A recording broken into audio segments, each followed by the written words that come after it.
Shalom jemaat Tuhan. Haleluya. Puji nama Tuhan, kita bisa berkumpul di tempat ini kembali. Kita mau menaikkan pujian yang terbaik bagi Tuhan. Amin. Kita mau berjumpa dengan Tuhan. Mari kita mempersiapkan hidup kita, hati kita, seluruh jiwa raga kita.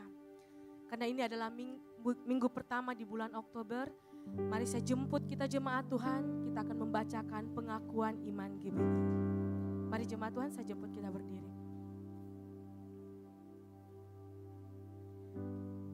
Secara bersama-sama, mari kita membacakan pengakuan iman GBI 3, 2, 1. Aku percaya bahwa Alkitab adalah firman Allah, Allah yang esa itu tritunggal adanya.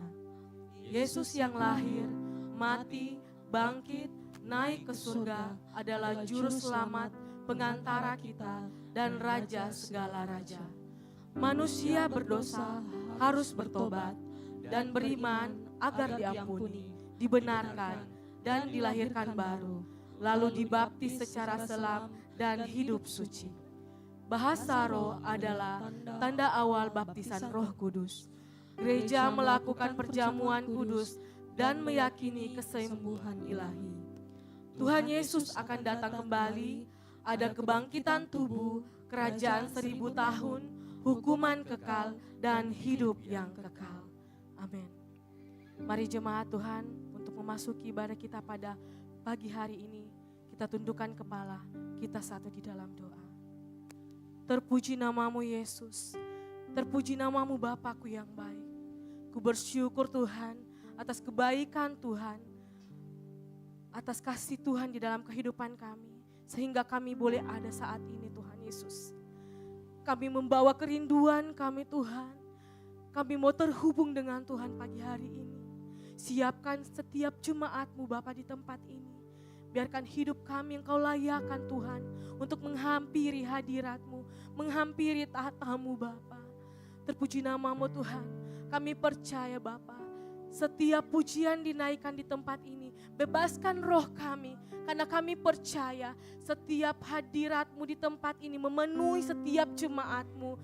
Yang sakit Engkau sembuhkan, yang berbeban berat Engkau lepaskan Tuhan di dalam nama Yesus.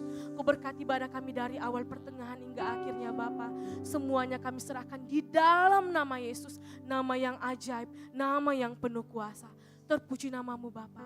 Haleluya. Amin. Mari jemaat Tuhan, persilakan kita duduk kembali dan kita tetap dalam sikap penyembahan.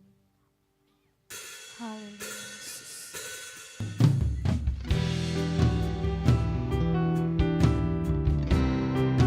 Kami mau masuk dalam ruang Maha Kudus-Mu Tuhan.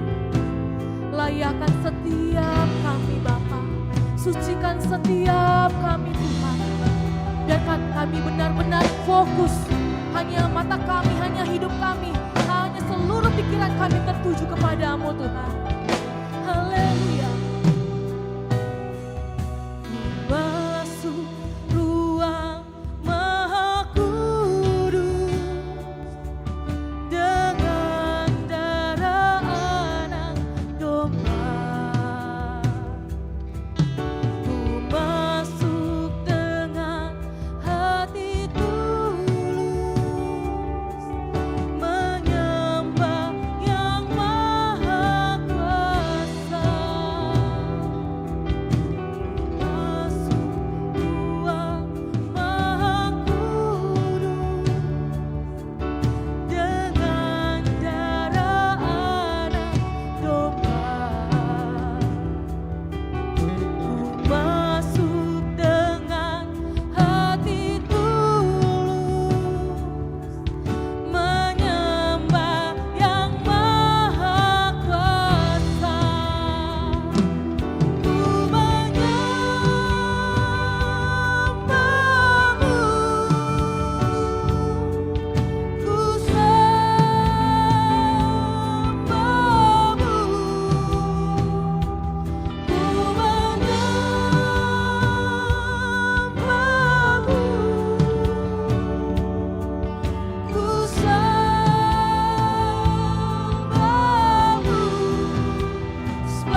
Yesus. Ini setiap kami, ini Haleluya.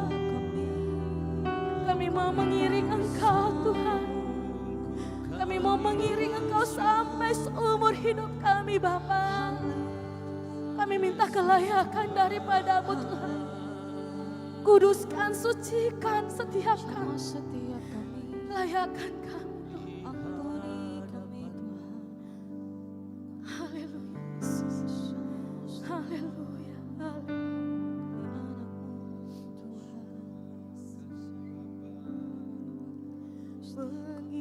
Mengiringmu seumur hidupku, masuk dalam rencanamu Bapa. Pikiranku, kehendakku,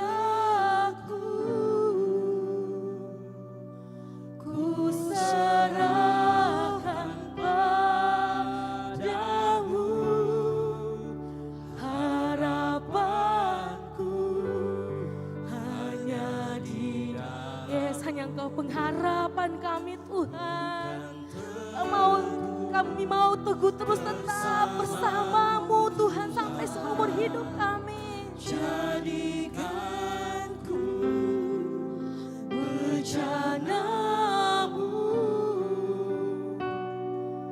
untuk kemuliaan. Jemaat Tuhan saja dengan sungguh-sungguh sambil mengangkat tangan katakan, seumur hidupku masuk.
Bapa yang berkuasa.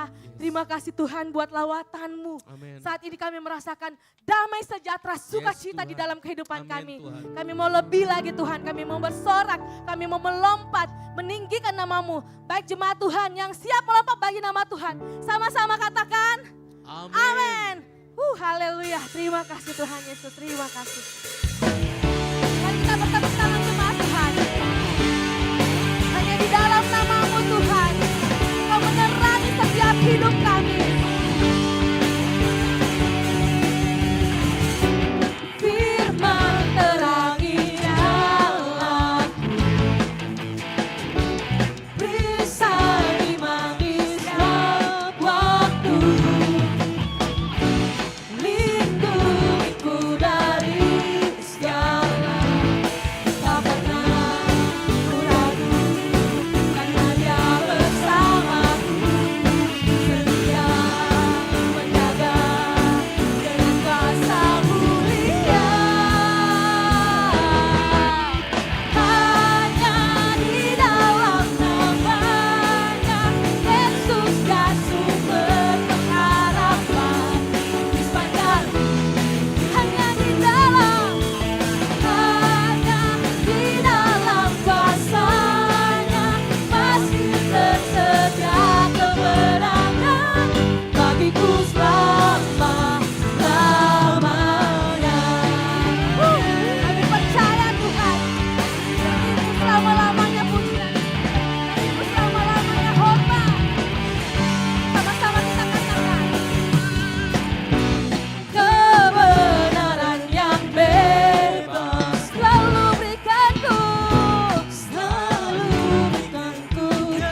Tuhan.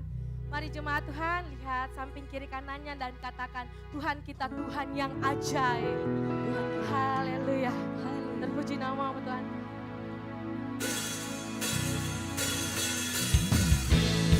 Kita lebih lagi jemaat Tuhan.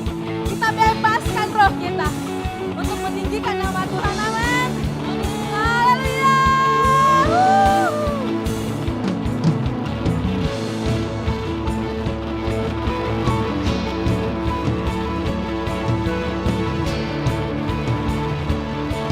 Mari sama-sama kita katakan. Tak terbayang kebesaran-Mu dan tak terbanding kekuatan-Mu Tuhan. Kau pegang bagiku serta jiwa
Jemaat Tuhan, saya persilakan duduk. Kita akan mendengarkan pembacaan katekismus kita. Saya persilakan kepada yang bertugas.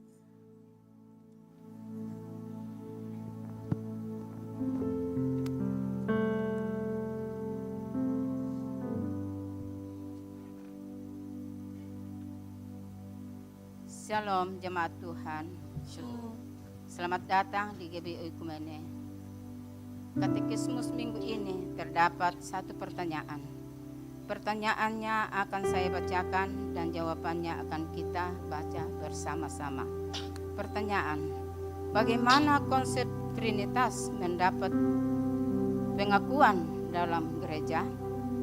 Sama-sama 3, 2, 1. Mari. Dalam sejarah gereja, konsep Trinitas merupakan konsep yang lahir dari pergumulan panjang dan telah dirumuskan melalui konsili-konsili gerejawi.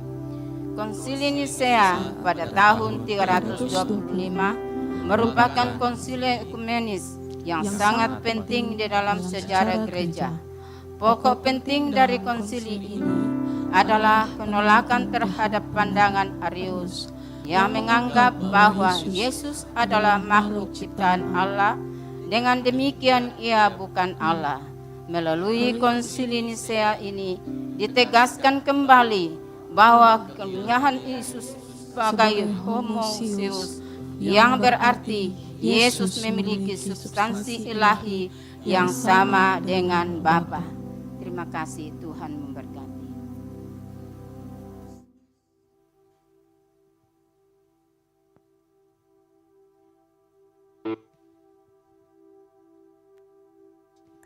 Ajab Tuhan kita, amin.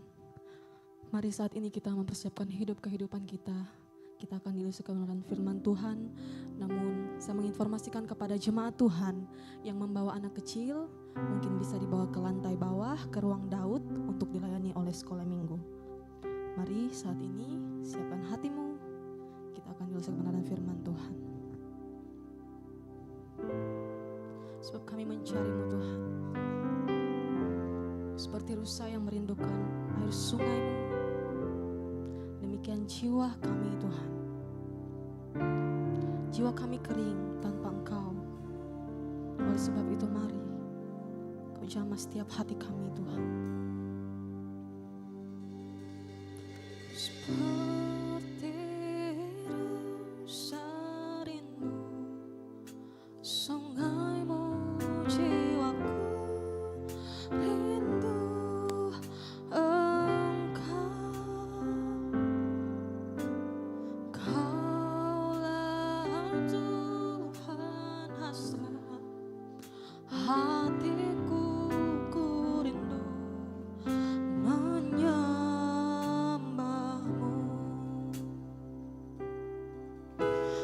Engkau kekuatan dan perisaiku, kepadamu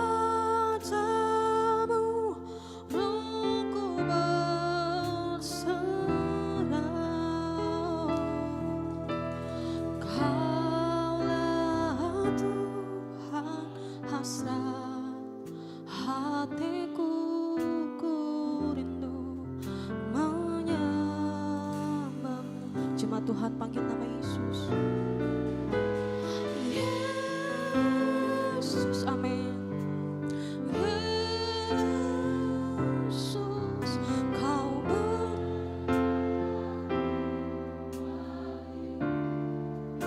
Yesus,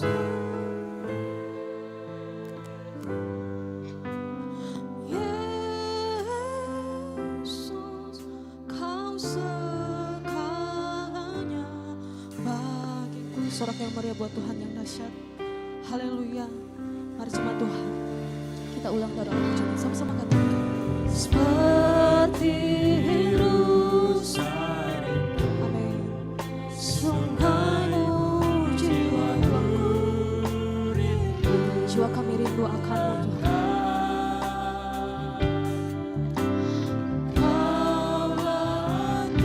Kaulah kekuatan kami, Kaulah sukacita kami. Katakan Engkau kekuatan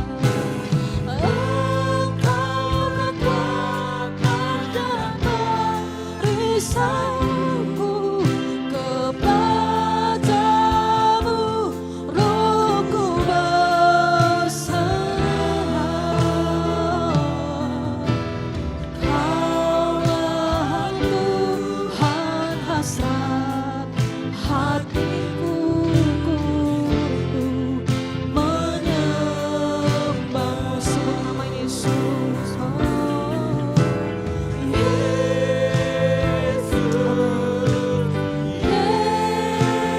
Sampaikan kepada Tuhan. Mari nyatakan di hadapan Tuhan. Kami tak bisa tanpamu Tuhan.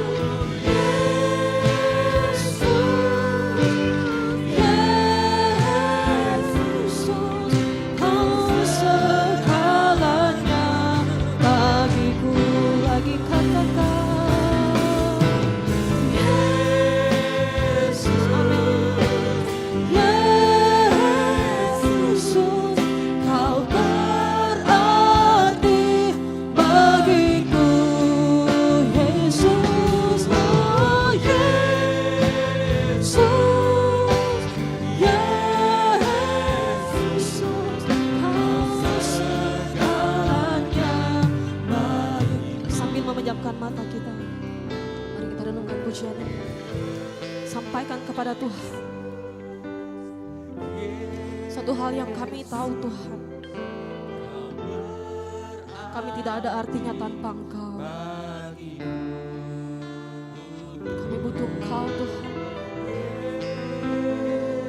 Amin. Pengharapan kami, satu-satunya pengharapan kami, segalanya bagi kami. Lagi katakan Yesus, amin. Panggil nama Yesus. Kau berarti bagiku.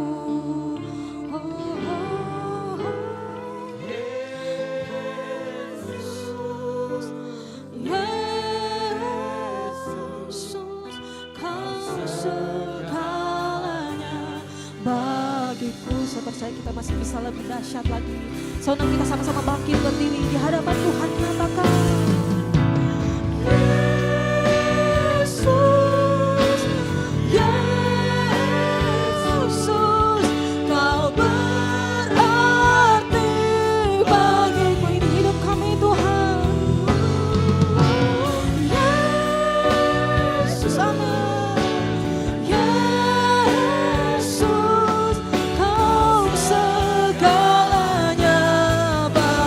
Sekali lagi katakan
Bapa yang baik, kami mengucap syukur buat pagi hari ini. Di tempat ini nama Yesus ditinggikan, nama Yesus dipermuliakan Tuhan. Terima kasih Tuhan, Kau bertata di atas pujian penyembahan kami. Tiba saatnya kami mau duduk diam mendengarkan firman Tuhan. Urapi pribadi demi pribadi yang ada di tempat ini. Mulai dari paling ujung kanan, ujung kiri, depan, muka, belakang. Kami serahkan semua ke dalam tangan-Mu. Urapi kami sehingga saat firman Tuhan disampaikan, urapan Allah mengalir, kuasa Allah mengalir. Penyingkapan-penyingkapan dibukakan. Sehingga pulang keluar dari tempat ini, hati kami dikalibrasi kembali. Hati kami kembali benar lagi di hadapan-Mu. Dan kami menjadi generasi terang dimanapun kami berada. Terima kasih Tuhan Yesus. Urapi hamba-Mu yang akan memberitakan firman Tuhan. pakai mulut lidah hamba-Mu ini yang tidak sempurna ini Tuhan. Sembunyikan di bawah kaki salib-Mu. Dan hanya Engkau yang memampukan, hanya Engkau yang sanggup melegakan. Ini yang menjadi doa kami Tuhan. Kami siap belajar firman Tuhan, belajar pribadi Tuhan, mengalami Tuhan bersama-sama. Di dalam nama Tuhan Yesus Kristus, yang siap mengalami Tuhan, sama-sama katakan. Amin. Baik, silakan duduk. Shalom. Baik. Ya, kita masuk di bulan Oktober, di bulan ini. Dan saya ingin dan percaya anugerah Tuhan besar dalam kehidupan kita. Yang setuju katakan amin. Ya, boleh lihat samping kiri kanannya, bilang kamu luar biasa hari ini. Iya, oke, baik. Baik. Hari ini kita akan belajar firman Tuhan bagaimana kita memenangkan keluarga. Dan ayat yang diambil, yang diberikan oleh Badan Sinode Pusat kepada kita semua pagi hari ini diambil dari Kisah Para Rasul 16, ayat 19, saya potong di sampai ayat 34 saja.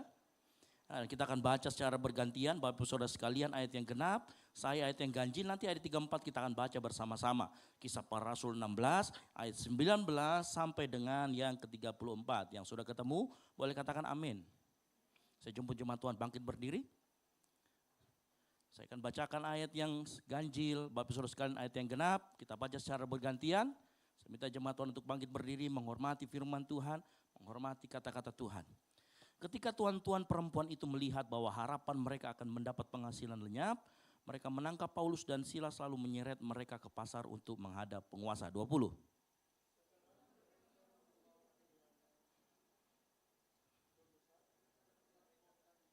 Berkatalah mereka kepada yang keras. Oke, ulangi. 20. 3, 2, 1.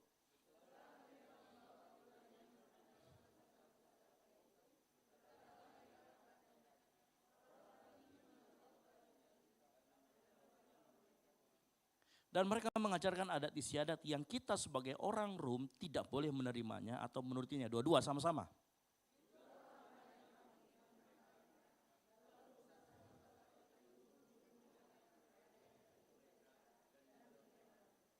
Setelah mereka berkali-kali didera, mereka dilemparkan ke dalam penjara. Kepala penjara diperintahkan untuk menjaga mereka dengan sungguh-sungguh. 24.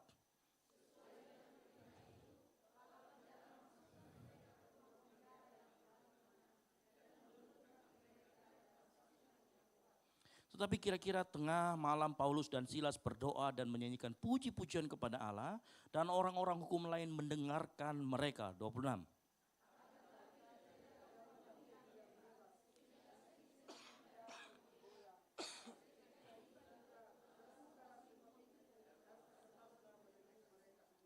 Ketika kepala penjara itu terjaga dari tidurnya dan melihat pintu-pintu penjara terbuka, ia mengelus pedangnya hendak membunuh diri.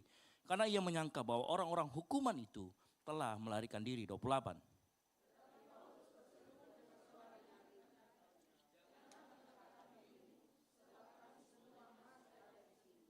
Kepala penjara itu menyuruh membawa suluh, lalu berlari masuk dan dengan gemetar tersungkurlah ia di depan Paulus dan Silas. 30.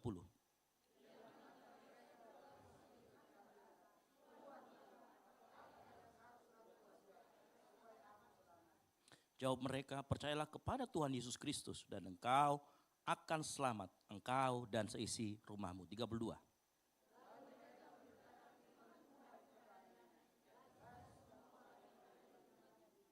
Pada jam itu juga kepala penjara itu membawa mereka dan membasuh bilur mereka. Seketika itu juga ia dan keluarganya memberi dibaptis sama-sama.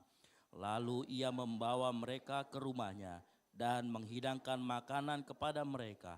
Dan ia sangat bergembira bahwa ia dan seisi rumahnya telah menjadi percaya kepada Allah. Amin. Silakan duduk. Berbagai orang yang membaca, merenungkan, dan terlebih lagi melakukan firman Tuhan. Nah, ada hal yang menarik. Jadi judul tema kita itu memenangkan keluarga. Nah, kalau kita membaca ya, di dalam perikop yang kita baca ini bagaimana Paulus dan Silas mengalami dua keadaan yang berbeda. Yang pertama mereka dipukul, didera, setelah itu mereka mendapatkan mujizat yang luar biasa.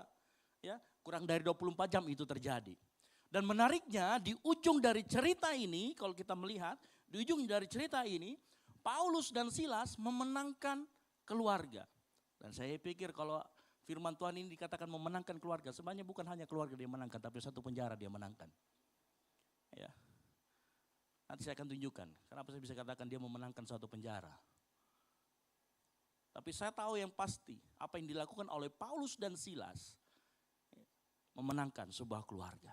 Dan kita akan belajar apa yang menjadi penyebab mengapa Paulus dan Silas bisa memenangkan keluarga kepala penjara. Dan bahkan seluruh penjara di dalam situ, orang-orang tahanan buangan mungkin juga dimenangkan oleh Paulus dan Silas. Ya.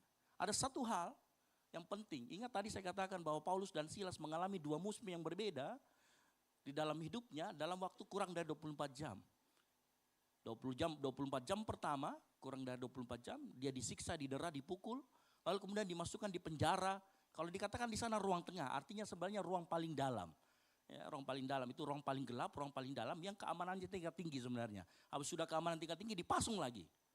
Jadi Paulus dan Silas dimasukkan ke sana, tetapi kurang dari 24 jam dia dibebaskan. Nah, kalau kita melihat cerita ini, Paulus dan Silas baik di dalam penderitaannya maupun waktu dia mendapatkan berkat mujizat, mereka memiliki sikap hati yang tepat. Bukan hanya sikap hati yang benar, tapi respon mereka, respon yang tepat. Sama-sama katakan tepat. Nah, saya rindu kita semua, baik dalam keadaan kita seperti Paulus yang disiksa, dalam kesukaran kita maupun dalam senang kita dapat berkat, dapat mujizat, kita punya sikap hati yang tepat di hadapan Tuhan. Karena sikap hati yang tepat di hadapan Tuhan, saya mau beritahu, engkau bisa memenangkan jiwa kalau engkau memiliki sikap yang tepat, baik dalam masa susahmu maupun masa senangmu. Dan itu terjadi dalam kehidupan Paulus. Nah, mari kita belajar bersama. Ya, kalau kita baca dalam Kisah Para Rasul 16 ayat 22 dikatakan begini. Juga orang banyak bangkit menentang mereka. Lalu pembesar kota itu menyuruh mengoyakkan pakaian dari tubuh mereka. Ini ditelanjangi. Ya, dan mendera mereka, dipukulin, dicambuk. Setelah berkali-kali didera, mereka dilemparkan ke dalam penjara. Kepala penjara diperintahkan untuk menjaga mereka dengan sungguh-sungguh. Sesuai dengan perintah itu, kepala penjara memasukkan mereka ke ruang penjara yang paling dalam, paling tengah. Dan membelenggu kaki mereka dengan pasungan yang kuat. Saya mau beritahu apa yang Paulus dan Silas alami. Ya, secara prinsip, waktu mereka dalam masa kesukaran, kita juga bisa mengalami. Betul apa betul? Mungkin hari-hari ini engkau nggak sedih dipukulin orang, nggak lagi dicambuk orang. Ya, tetapi bisa saja hari-hari ini ada penjara kehidupanmu yang sedang kau alami. Bisa jadi engkau mengalami saat ini masalah keuangan. Bisa saja hari-hari ini kau mengalami sakit penyakit. Bisa saja hari ini kau mengalami ada konflik keluarga, ayah dan anak, suami dan istri, atau antar saudara. Atau mungkin kau yang sebagai mahasiswa kau mengalami pergumulan dalam masalah studi. Itu penjara-penjara kita. Ya, jangan salah, itu juga terjadi dalam kehidupan hamba Tuhan yang berdiri di depan sini. Hamba Tuhan tidak pernah lepas juga dari pergumulan Bapak saudara sekalian. Ya, karena kita sama-sama manusia di hadapan Tuhan. Kita sama-sama orang berdosa di hadapan Tuhan. Ya. Dan menariknya begini, seringkali kita memberikan respon yang kurang tepat di hadapan Tuhan. Kita seringkali mengeluh, marah, putus asa. Betul apa betul? Atau cuma saya aja yang begitu? Halo? Seringkali pada saat kita dalam masa-masa penjara itu, kita didera, dipukul, masalah-masalah pergumulan datang, kita sering mengeluh, marah. Ya. Lalu bagaimana kita mau belajar dari Paulus dan Silas pagi hari ini? Ya, saya belajar bagaimana apa yang Paulus dan Silas miliki, kita juga miliki. Sehingga kita dalam musim apapun dalam kehidupan kita, kita tetap memberikan respon yang benar. Tahu apa yang dilakukan oleh Paulus dan Silas? Dalam Kisah Para Rasul ayat 25 dikatakan, tepat kira-kira tengah malam Paulus dan Silas berdoa dan menyanyikan puji-pujian kepada Allah. Dan orang-orang hukuman lain mendengarkan mereka. Ya, bayangkan ya kondisi Paulus dan Silas. Setelah dipukuli, disiksa, didera, dicambuk, dimasukkan di sel tergelap, dipasung lagi. Bapak Ibu tahu, tengah malam, secara manusia kalau kita mengalami apa yang dialami oleh Paulus dan Silas, dan mungkin kita juga sedang mengalami dengan pergumulan kita, secara manusia normal, waktu malam itu waktunya kita merintih kesakitan, betul apa betul? Ya, Paulus dan Silas punya alasan dia untuk merintih kesakitan karena dia sudah didera, dipukulin, bahkan dipasung. Ya. Tapi mereka tidak melakukan itu, yang mereka lakukan adalah memuji Tuhan, berdoa, memuji dan memuliakan nama Tuhan. Bagi Paulus dan Silas, respon itu adalah sebuah pilihan, bukan sebuah reaksi otomatis yang didikte oleh keadaan. Buat mereka, pakaian mereka ditelanjangi, bilur-bilur mereka keluar darah, Tapi apa yang terjadi sama tubuh mereka tidak otomatis membuat apa yang mereka keluarkan dari mulut dan pikiran mereka mengeluh.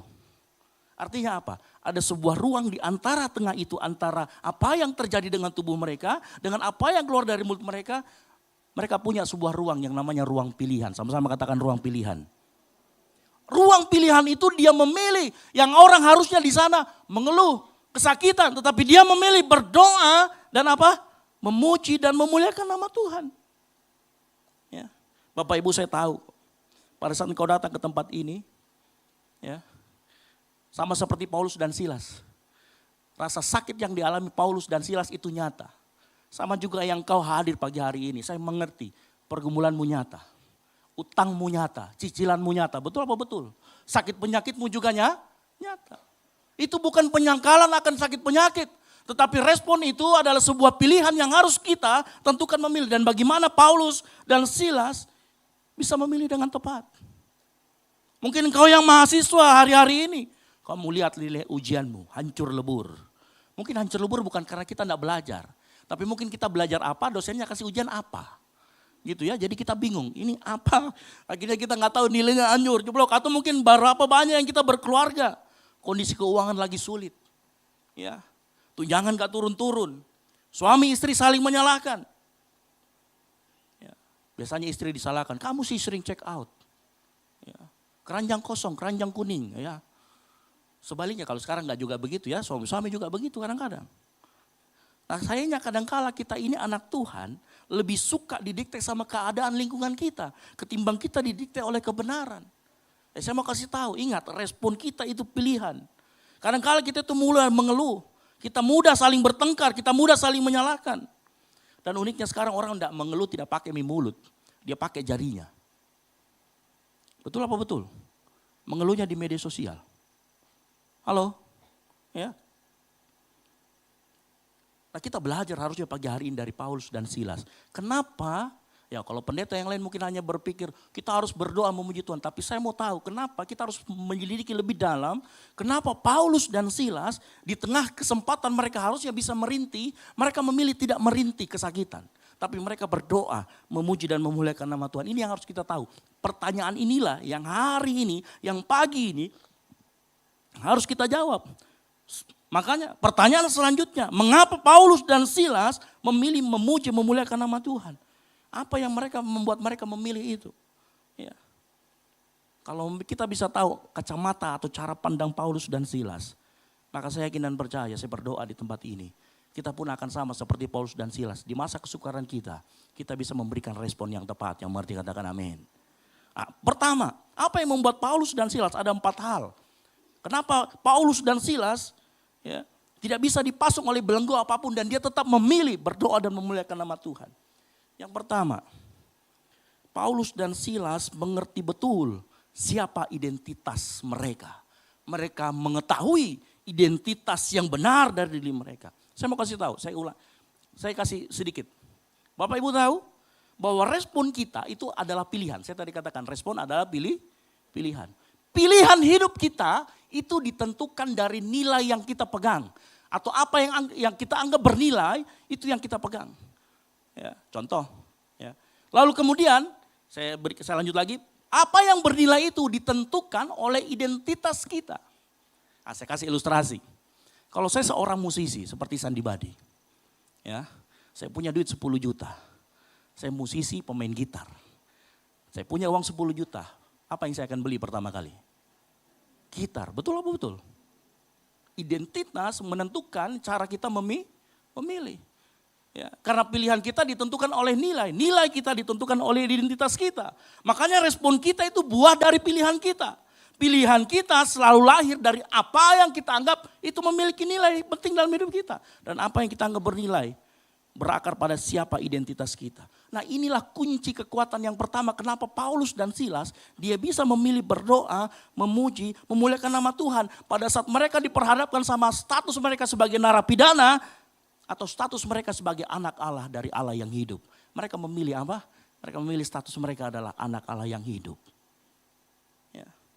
Mereka memilih untuk berpegang pada identitas yang kekal. Makanya mereka tidak memilih seperti orang lain. Mereka tidak merintih kesakitan, mengeluh, marah. Dari mana saya tahu bahwa mereka itu memiliki identitas, mereka tahu bahwa mereka itu anak-anak Allah. Paulus pernah menulis begini dalam Roma 8 ayat 15.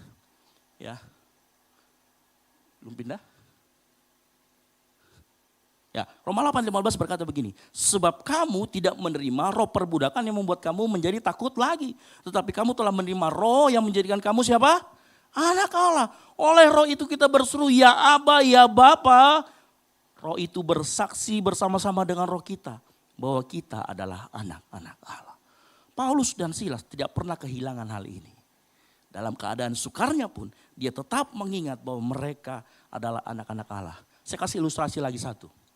Bapak Ibu tahu dengan yang namanya Yusuf. Yusuf itu dibuang oleh saudaranya. Dia adalah anak Yakub, identitasnya adalah anak Yakub. Dia mengalami pahitnya dunia, dijual, difitnah, masuk penjara. Dan terakhir apa? Waktu dia hidup, dia menjadi penguasa Mesir. Waktu dia menjadi penguasa Mesir, saudara-saudaranya datang. Lihat orang yang mengerti identitasnya, siapa identitas aslinya. Waktu saudara-saudaranya datang, apakah dia kemudian balas dendam? Dia tidak balas dendam, dia ingat siapa dia. Bahwa ini saudara-saudaraku. Dia ingat identitasnya sebagai anak ya Yakub. Makanya dengan mudah dia memaafkan. Coba seandainya dia lupa identitasnya dia anak Yakub. Padahal saya bilang apa? Kamu pergi aja sana. Saya ingat dulu kau siksa saya. Tapi kalau seseorang mengingat statusnya di hadapan Tuhan, itu akan menentukan cara dia mengambil keputusan. Yusuf orang yang sama. Nah seringkali begini, seringkali respon kita salah bukan karena keadaan kita yang terlalu berat. Tetapi kita lupa betapa kokohnya identitas kita di dalam Tuhan. Identitas kita di dalam Tuhan tadi katakan siapa? Anak-anak Allah. Kita lupa identitas kita lupa apa yang kita miliki, kita lupa siapa yang kita miliki di surga. Makanya kita mudah mengeluh. Pagi hari ini, kalau hari-hari ini saya tahu, sekali lagi saya katakan pergumulanmu nyata. Tapi engkau harus ingat yang pertama, engkau anak-anak Allah yang mengerti katakan amin. Jangan pernah lupakan siapa identitasmu. Semakin kuat identitasmu di dalam Tuhan, semakin kau pegang identitasmu sebagai anak Allah, semakin kuat nilai hidupmu. Dan semakin kuat nilai hidupmu, semakin kau tepat memilih yang benar di hadapan Tuhan. Jadi biar keadaan terjadi apapun, saya mau beritahu, identitasmu akan tetap kokoh di hadapan Tuhan. Mungkin kau yang hari ini berumah tangga, ya, mungkin kau merasakan menghadapi masalah keuangan, sumber pendapatan berkurang. Kadang-kadang suami kalau lupa ya, identitasnya, ya, dia menjadi merasa orang yang gagal mencari nafkah. Karena malu dan tertekan, biasanya sang suami defensif dan mudah marah. Sang istri mencoba mengatur anggaran, kurang juga. Begitu ditanya anggaran kurang, sang suami marah. Coba seandainya dia berpikir dengan perspektif anak Allah. Maka dia akan ngomong, kita punya Bapa di surga yang sanggup menyediakan apa menjadi kebutuhan kita. Dan kita percaya Tuhan pasti akan cukupkan. Kalau kita punya identitas yang benar, cara pandang yang benar tentang diri kita. Mungkin kita yang mahasiswa pagi hari ini, ujianmu hancur. Tapi engkau tahu, nilai hancurmu tidak mendefinisikan dirimu. Nilai hidupmu ada di tangan Tuhan. Engkau anak-anak Allah yang dikasihi. Bapak Ibu dengar baik. Mengingat siapa diri kita di dalam Tuhan itu bukan pelarian masalah. Tetapi merupakan sumber kekuatan untuk menghadapi masalah dengan cara yang benar-benar berbeda. Yang mengerti katakan amin. Sekali lagi, mengingat identitasmu di hadapan Tuhan. Itu bukan pelarian. Tapi engkau akan mendapatkan kekuatan yang baru dari sana. Engkau akan mengerti siapa dirimu di hadapan Tuhan. Paulus dan Silas dia tahu betul siapa dirinya di hadapan Tuhan. Mereka tahu betul mereka anak-anak Allah. Kekuatan akan identitasmu di dalam Tuhan akan mengalahkan keadaan. Sehingga pertanyaanmu bukan lagi bertanya, Tuhan mengapa ini terjadi dalam hidupku? Engkau akan bertanya, sebagai anak Allah, bagaimana seharusnya aku merespons situasi ini? Pertanyaan dari mengapa menjadi bagaimana? Bagaimana kalau seandainya aku anak Allah menghadapi siksaan ini. Bagaimana aku sebagai anak Allah saat aku didera, saat aku mengalami pergumulan, apa yang kulakukan? Penting bagi kita untuk mengingat identitas kita yang mengerti katakan amin. Yang kedua, ya kalau yang pertama tadi mengingat identitas kita, yang kedua kita harus ingat juga mengerti bahwa Allah berdaulat dan turut bekerja. Dan tidak pernah berhenti bekerja. Paulus dan Silas, dia tahu betul Allahnya bekerja sampai sekarang dan berdaulat dimanapun mereka berada. Kedaulatan Tuhan tidak dibatasi oleh tembok-tembok penjara. Seolah-olah kalau masuk penjara Tuhan tidak berdaulat. Paulus dan Silas, makanya perhatikan ayat 25. Di ayat 25 berkata gini, tetapi kira-kira tengah malam, dengar baik. Mau siang, mau malam, Allah tetap bekerja dan Allah berdaulat. Yang mengerti katakan amin. Karena dikatakan di ayat 25, tetapi kira-kira tengah malam kan waktunya orang tidur. Tapi lihat baik-baik. Bapa yang kita sembah, Tuhan yang kita sembah, mau malam, mau siang, mau apapun yang terjadi dalam hidupmu. Dia tetap ada dan terus bekerja dan dia tetap berdaulat. Kira-kira tengah malam Paulus dan Silas berdoa, menyanyikan puji-pujian kepada Allah dan orang-orang hukuman lain mendengarkan mereka. Perhatikan, Paulus dan Silas tahu betul bahwa mereka anak Allah, identitas mereka sudah benar. Setelah mereka tahu identitas mereka adalah anak Allah, mereka tahu bahwa yang mereka sembah itu berdaulat dimanapun, kapanpun dan bagaimanapun. Ya, sehingga mereka waktu tengah malam yang orang pikir harusnya tidur merintih kesakitan. Mereka ngapain? Berdoa dan menyanyikan puji-pujian. Berdoa itu dia ngomong sama bapaknya yang baik. Saya mau kasih tahu. Karena dia tahu statusnya anak Allah dan dia tahu Allahnya berdaulat. Di tengah malam dia berdoa. Nah saya mau kasih tahu begini. Siapa di sini yang punya anak yang masih bayi, kalau dia nangis atau ngompol tengah malam atau boker tengah malam, dibiarkan saja. Halo? Pastikan diurus loh. Atau anak kita yang sudah gini mau kencing, tapi takut ke kamar mandi. Siapa sini bapak-bapak tidak bangun? Dibilang, "Pi mau kesana sama mama atau sama pembantu." Pasti kita bangun sama-sama dengan dia. Sama, dia mengerti statusnya, identitasnya anak Allah. Dan dia tahu bapaknya pasti menjawab doanya.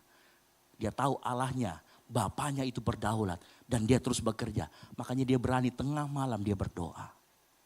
Nah kalau kita tidak mengerti bahwa Allah berdaulat, mungkin kita tidak akan bisa mengambil keputusan yang sama. Seperti Paulus dan Silas. Makanya waktu Paulus dan Silas tahu Allah berdaulat dimanapun dan kapanpun, Paulus dan Silas melihat bahwa apa yang mereka alami, situasi yang mereka alami bukan tragedi. Bukan sebuah kemalangan.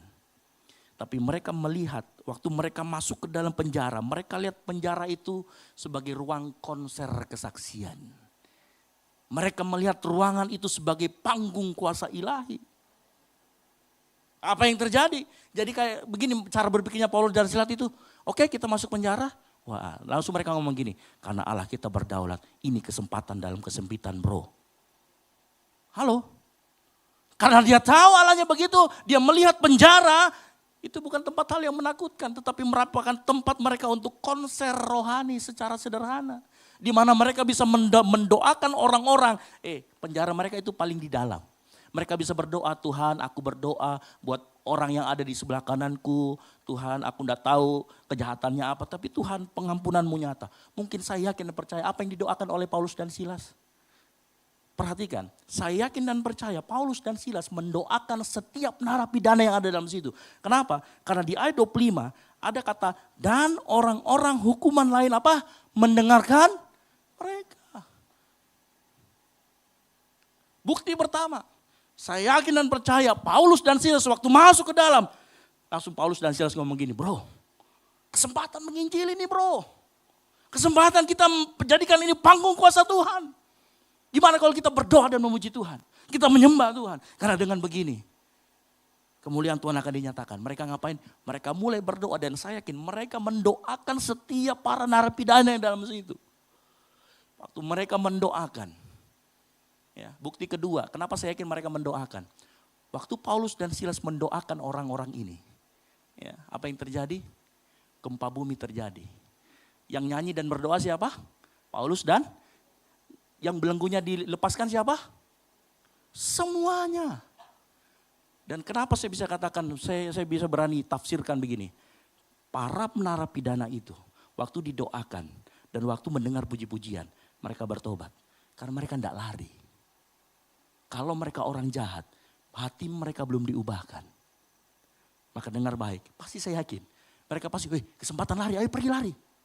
Tapi saya tahu, waktu Paulus dan Silas berdoa, Waktu Paulus dan Silas berdoa, yang diubahkan pertama kali itu hati para penjahat itu. Mereka bukan lagi orang yang jahat, mereka mungkin bertobat waktu itu. Karena mereka bertobat, makanya waktu penjara terbuka, nggak ada satupun yang lari. Mereka menyadari kesalahannya dan mereka merasa layak, mereka patut mendapat hukuman. Lihat baik-baik. Kalau kita punya cara pandang seperti Paulus dan Silas, waktu mereka berdoa, Allah bekerja dan Allah berdaulat. Tuhan bikin gempa bumi dan luar biasa. Apa yang terjadi? Panggung kuasa Allah, konser terjadi. Saya yakin pertobatan massal terjadi di dalam ruang penjara itu. Bapak Ibu Saudara sekalian, ya, saya mau kasih tahu. Itu pun juga terjadi dalam kehidupan kita. Ya. Itu harus juga terjadi dalam kehidupan kita. Sebelum doa. Ya. Sebelum doa dan pujian meruntuhkan tembok penjara, ia terlebih dahulu meruntuhkan tembok hati yang paling keras. Ya. Di sana ada orang-orang yang jahat. Orang-orang yang seharusnya dihukum. Tapi Paulus dan Silas tahu bahwa Allah bisa bekerja dan mungkin merubah hati orang-orang ini. Makanya dia berdoa. Bapak Ibu Saudara sekalian, ya. Apakah kita berpikir sama seperti Paulus dan Silas? Waktu dia mendoakan orang-orang yang ada di penjara, waktu dia mendoakan orang-orang yang jahat. Apakah kita punya mindset yang sama seperti Paulus dan Silas? Ya. Apakah kita mau doakan orang-orang yang menjahati kita? Apakah kita mau doakan orang-orang yang sudah paling mungkin menyakiti kita? Ya. Apakah kita berani mendoakan orang yang telah jahat, mengecewakan kita? Halo? Bapak Ibu tahu siapa orang yang paling berpotensi menyakiti hati kita? Siapa? Orang yang paling dekat dengan engkau. Kalau engkau suami istri, istrimu, suamimu bisa paling menyakiti dirimu. Kalau engkau anak, maka orang tuamu paling menyakiti dirimu. Betul apa betul? Hampir sebagian kita disakiti paling dalam dan paling luka dalamnya oleh orang-orang terdekat kita. Betul apa betul? Tapi saya mau kasih tahu pagi hari ini. Paulus waktu dalam penjara dia doakan orang-orang yang jahat. Lalu mengapa kita tidak? Hari-hari ini mungkin ada banyak orang terdekat kita nyakitin kita. Ya, kita mulai sakit hati, hanyut di dalam dendam. Tapi maukah kita seperti Paulus? Apa yang dia lakukan? Dia berdoa. Dia doakan. Mungkin kita lupa mendoakan orang tersebut. Mungkin harusnya orang tersebut kita doakan. Supaya pertobatan terjadi dalam kehidupannya. Karena kita tadi percaya. Pada saat kita berdoa. Ya, bukan hanya kalau Tuhan bisa mengubahkan hati kita saat kita berdoa. Maka Tuhan bisa mengubahkan hati orang lain yang menyakiti kita. Pada saat kita juga berdoa. Paulus dan Silas waktu dia di penjara dia lakukan itu. Ya, di penjara itu mungkin orang-orang yang hatinya keras, yang hatinya temboknya tinggi. Waktu dia berdoa, doanya kepada Tuhan, Paulus dan Silas menghancurkan tembok tinggi mereka. Saya yakin mereka narapidana itu bertobat. Setelah mereka bertobat, gempa bumi terjadi. Belenggu dilepaskan, semuanya terbuka. Enggak ada satupun yang lari, kenapa? Semua isi narapidana mereka bertobat. Itu kenapa? Kuasa doa dari Paulus dan Silas. Dan Tuhan berdaulat bekerja juga di sana. Sehingga apa yang terjadi? Ruang yang kosong, yang gelap tadi dijadikan panggung pertobatan oleh Tuhan. Karena apa? Ada doa. Dan Paulus tahu pada saat mereka berdoa, kuasa, kedaulatan Allah terjadi. Hal yang sama Bapak Ibu sekali lagi saya ulangi. Kalau engkau sedang merasa kecewa, dikecewakan orang-orang terdekatmu, berdoa. Memuji menyembah Tuhan. Doakan orang yang mengecewakan kita. Dengan begitu sakit hatimu akan dijadikan kuasa kemuliaan Tuhan di sana. Sakit hatimu akan dirubah menjadi tarian dan puji-pujian buat Tuhan di sana. Ya. Paulus pernah menuliskan di dalam Roma 8 ayat 28 dikatakan. Kita tahu sekarang bahwa Allah turut bekerja dalam apa? Segala sesuatu untuk mendatangkan apa? Kebaikan bagi mereka yang mengasihi Dia. Ya ini bagi mereka yang terpanggil sesuai dengan rencana Allah. Kalau engkau hari-hari ini merasa engkau ada dalam penjara. Mungkin engkau sedang berada dalam masalah penjara keuangan, sakit penyakit, konflik keluarga, kegagalan studi. Saat engkau sadar bahwa Allah berdaulat dan turut bekerja. Maka engkau juga akan sadar bahwa penjara itu, pergumulanmu akan dijadikan panggung kekuasaan Allah. Saat kita sadar Allah turut bekerja dan berdaulat, tempat tergelap pun berubah menjadi panggung termegah bagi kuasanya. Pilihan ada di tangan kita semua pagi hari ini. Kita mau meratapi tembok penjara masalahmu atau mulai membangun puji-pujian di atas panggung itu. Kesempatan Tuhan sudah siapkan. Tapi kalau kita tahu Allah turut bekerja, kita akan mau berdoa kepada Dia.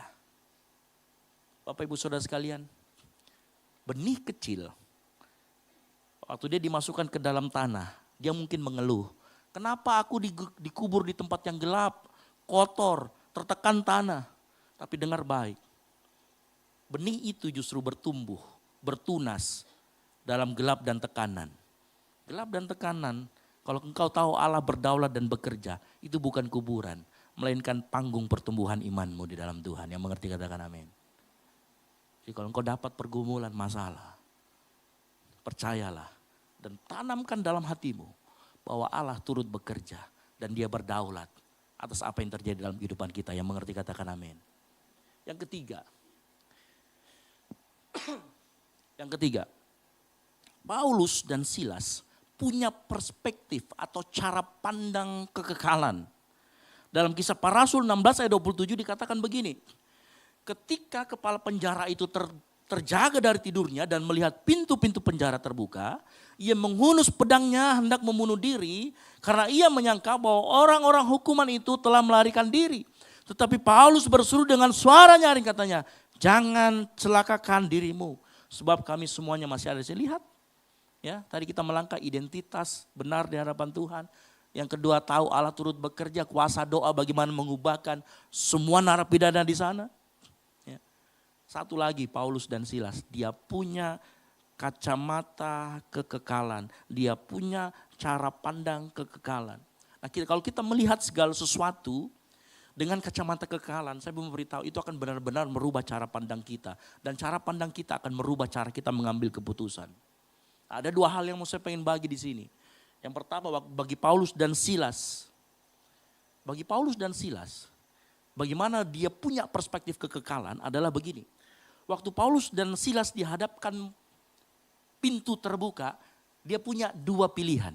Yang pertama, kalau dia memakai cara pandang dunia, maka dia bilang akan begini, kalau begitu saya cepat-cepat lari waktu pintunya terbuka.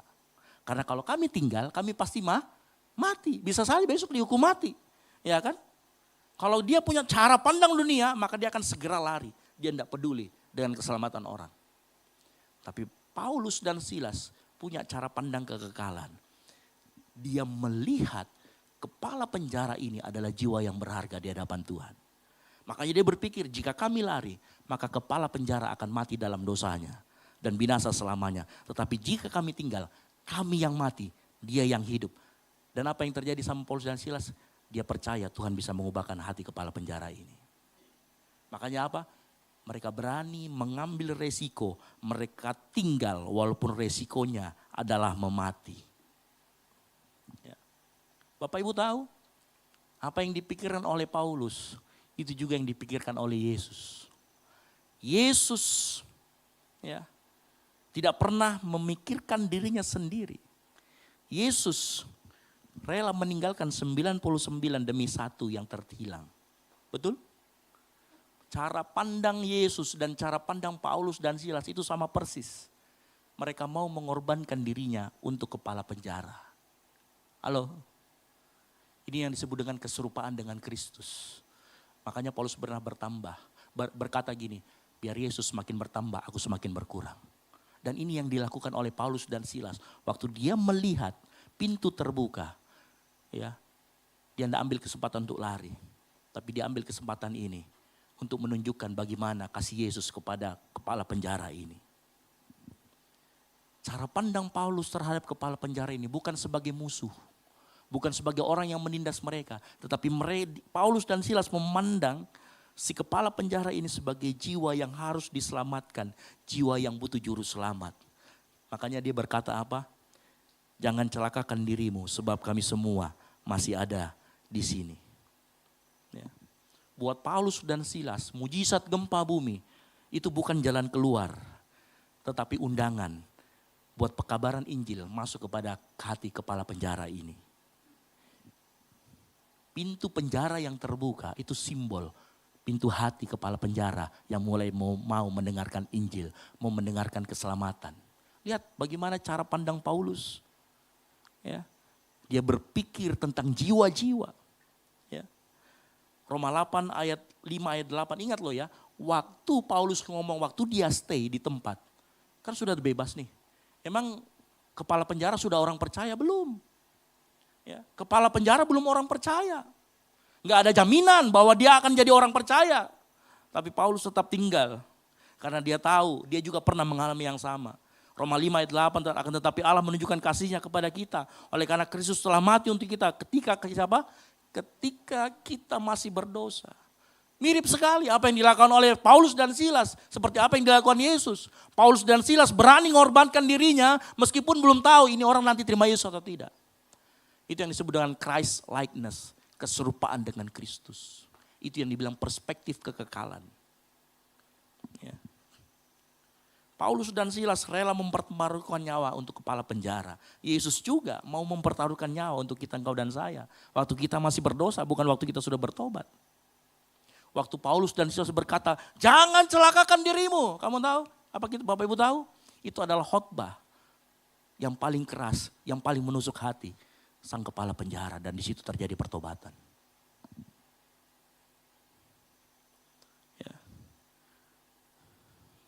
Dengar baik. Waktu Paulus berkata, jangan celakakan dirimu. Paulus sedang berkata begini, hai kepala penjara, hidupmu lebih berharga daripada kebebasanku. Karena Kristus menganggap jiwamu begitu berharga, dia mati untukmu, kami pun rela mengambil resiko, mati untukmu kepala penjara. Seolah-olah Petrus, Paulus dan Silas ngomong begitu kepada kepala penjara. Dengar baik-baik Bapak Saudara sekalian. Mujizat Tuhan seringkali adalah jalan masuk bagi kuasanya dalam hidup orang lain yang belum percaya. Makanya kalau kita mendapatkan mujizat, jangan pernah melihat mujizat itu sebagai validasi rohani. Tahu validasi rohani? Orang berkata begini, kalau saya dapat mujizat Tuhan artinya saya disertai Tuhan. Artinya saya orang yang suci. Oh bukan. Ada sebuah cerita, Sam Wigglesworth. Istrinya sering rajin pergi datang ke KKR tenda dulu di Amerika. Dia seorang yang lumpuh. Dan dia merokok di pinggir jalan, di sana ada KKR. Dia sedang merokok, dia bilang ngapain sih orang KKR? Dengan santainya dia begini. Tapi suatu kali sang pembicara ngomong gini, engkau yang ada di kursi roda, yang saat ini mengalami kelumpuhan. Dalam nama Tuhan Yesus engkau sembuh. Dalam hati Samuel Wigglesworth dia ngomong gini, main-main gini orang. Mana mungkin bisa sembuh. Tapi dia dalam hatinya coba. Dia saat itu mulai coba, dia angkat kakinya, dia berdiri. Dia mengalami mujizat. Bukan waktu dia percaya. Tapi saya yakin ada iman orang lain. Mungkin iman istrinya yang doakan supaya orang ini bertobat. Saya mau beritahu, mujizat seringkali jalan masuk kuasa Tuhan masuk ke dalam kehidupan orang lain. Karena mujizat selalu ditujukan untuk membawa jiwa-jiwa kepada Tuhan. Mujizat itu bukan untuk validasi kita sebagai orang yang dipilih, bukan. Mujizat Tuhan terjadi dalam kehidupan kita karena Tuhan mau menunjukkan ada jiwa-jiwa yang butuh juga, yang butuh juru selamat seperti engkau dan saya. Ya. Artinya apa? Mujizat, berkat, pertolongan yang Tuhan berikan dalam hidupmu. Tidak pernah untuk dirimu sendiri, yang mengerti katakan amin. Saat Tuhan limpahkan engkau dengan mujizat, berkat lebih. Tidak pernah dimaksudkan untuk kita simpan sendiri. Itu cara pandang kekekalan. Sehingga waktu kita terima berkat Tuhan, terima mujizat, pertolongan dari Tuhan. Harusnya pertanyaan pertama yang muncul adalah bukan lagi sekedar berterima kasih. Tetapi bertanya, baik Tuhan, aku sudah terima mujizat-Mu. Untuk siapa mujizat ini selanjutnya? Untuk aku sudah terima berkat-Mu. Untuk siapa berkat ini Kau percayakan melalui aku? Halo? Orang yang punya perspektif kekekalan, dia akan selalu mau menyalurkan berkat yang dia punya, keselamatan yang dia punya untuk orang lain. Perspektif kekekalan itu mengubah kolam penampungan menjadi saluran berkat buat orang lain, yang mengerti katakan amin. Kalau orang dunia berkata begini, saat saya diberkati bagaimana cara menyimpannya? Tetapi orang yang punya kekekalan, cara berpikir kekal, saat diberkati dia akan berkata, kepada siapa saya harus membagikannya. Sama seperti Paulus dan Silas. Waktu dia mendapatkan berkat kelepasan, dibukakan, mujizat terjadi. Dia nggak langsung lari. Dia nggak simpan keselamatan untuk dirinya. Tapi dia bertanya, siapa yang harus saya bagikan keselamatan ini? Dan dia mendapatkan satu orang, kepala penjara. Makanya mereka stay tinggal. Waktu mereka stay tinggal, 2 orang ditukar dengan 1 nyawa. Itu keserupaan dengan Kristus. Saat Tuhan berkati keuanganmu lebih, dengar baik. Itu bukan supaya garasimu penuh dengan berbagai macam mobil. Saat engkau diberkati Tuhan finansial yang lebih, itu supaya perut orang miskin bisa terisi. Sehingga bukan lagi mobil baru mana yang harus kubeli, tetapi misi apa yang harus aku dukung. Keluarga mana yang bisa saya bantu. Orang mana yang saya bisa bantu. Saat Tuhan menyembuhkanmu dari penyakit, saya mau beritahu, kesembuhan itu bukan hanya untukmu. Bisa saja kesaksianmu menjadi obat buat orang lain yang sedang putus pengharapan. Waktu dia dengar kesaksianmu, dia berharap, Tuhan, aku mau juga itu terjadi dalam kehidupanku. Saat Tuhan memberimu keahlian, diberikan jabatan, pengaruh. Dengar baik, itu bukan untuk engkau membangun menara bagi dirimu sendiri. Tetapi membangun jembatan supaya orang datang kepada Kristus. Inilah yang dilakukan sama Paulus dan Silas. Saat mujizat terjadi gempa bumi, mereka tidak tampung untuk kepentingan pribadi mereka. Mereka tidak berkata, puji Tuhan kita bebas. Tidak. Mereka berpikir, siapa yang harus aku selamatkan. Mujizat menjadi saluran kasih Tuhan yang menghancurkan kekerasan hati sang penjaga. Dan membawa keluarganya kepada Kristus. Coba pagi hari ini Bapak Saudara sekalian, saya mau tanya. Berkat apa yang sedang Tuhan percayakan dalam genggamanmu saat ini? Halo? Berkat apa yang Tuhan sedang percayakan dalam genggamanmu? Berkat? Finansial? Kesehatan? Uang? Talenta? Keluarga yang utuh? Kita mau pakai itu untuk membangun danau mati? Atau kita menjadi saluran kehidupan yang dialiri berkat untuk menyalirkan bagi semua orang? Halo? Coba dengar baik-baik. Apa yang menjadi berkat kita hari ini yang sedang kita pegang? Karena saya yakin dan percaya, setiap berkat yang Anda pegang hari ini memiliki nama orang lain yang tertulis di dalamnya. Ada berkat yang harus engkau salurkan itu. Ya. Tugas kita yang menerima berkat dengan pertolongan Roh Kudus. Menemukan kepada siapa berkat itu kita harus salurkan. Nah, saya berdoa jemaat GBI Ekumene di tempat ini. Menjadi jemaat yang dikenal bukan karena besar berkat yang kita kumpulkan. Atau uang yang kita kumpulkan, kas kita miliaran, bukan. Tetapi saya rindu jemaat GBI Ekumene di tempat ini. Dikenal karena derasnya berkat yang kita salurkan buat kemuliaan nama Tuhan. Yang mau katakan amin. Ya. Saya berkata kepada tim keuangan kemarin.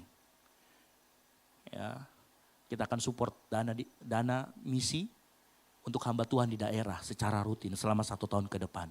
Kita akan support, keluarkan dari dana gereja. Kita keluarkan. Karena kita tahu kita sesama tubuh Kristus. Berkat yang kita terima, keuangan yang kita terima di gereja ini, ada gereja lain juga yang berhak menerimanya. Dan itu tidak boleh kita tahan, yang mengerti katakan amin. Sama seperti hari-hari ini, di hidupmu, di tanganmu ada berkat. Coba tanya sama Roh Kudus. Roh Kudus, kepada siapa aku harus salurkan yang memang bagiannya. Itu namanya punya perspektif kekekalan. Ya. Yang kedua, perspektif kekekalan apa yang Paulus dan Silas yang bisa saya bagikan pagi hari ini. Paulus dan Silas melihat bahwa penderitaan mereka itu sebenarnya bukan akhir dari segalanya. Karena mereka sudah dijanjikan kehidupan yang kekal bersama dengan Yesus. Betul ya? Mereka punya kehidupan yang kekal. Ya. Makanya cara pandang mereka, cara pandang kekekalan selalu berkata begini.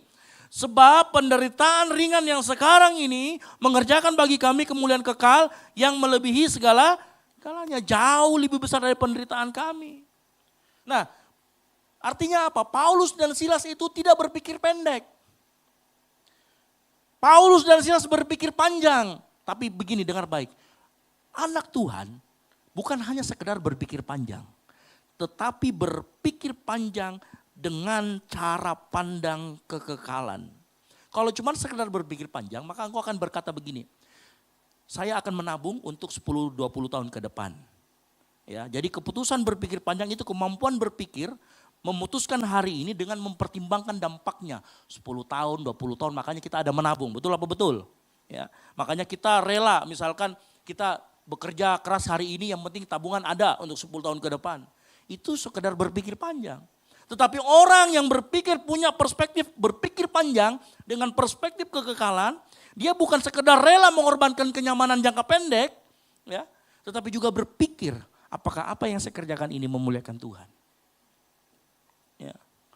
Orang yang berpikir panjang, mereka akan fokus pada masa depan di dunia. Menabung untuk pensiun, menyelesaikan studi, membangun karir, menjaga kesehatan, nge-gym dan lain sebagainya. Tetapi orang yang berpikir panjang dengan kekekalan, saya tidak bilang kalau orang berpikir panjang dengan perspektif kekekalan, dia akan melupakan menabung, bukan. Tetapi dia akan menempatkan apa yang lebih prioritas daripada menabung, daripada sekedar berolahraga.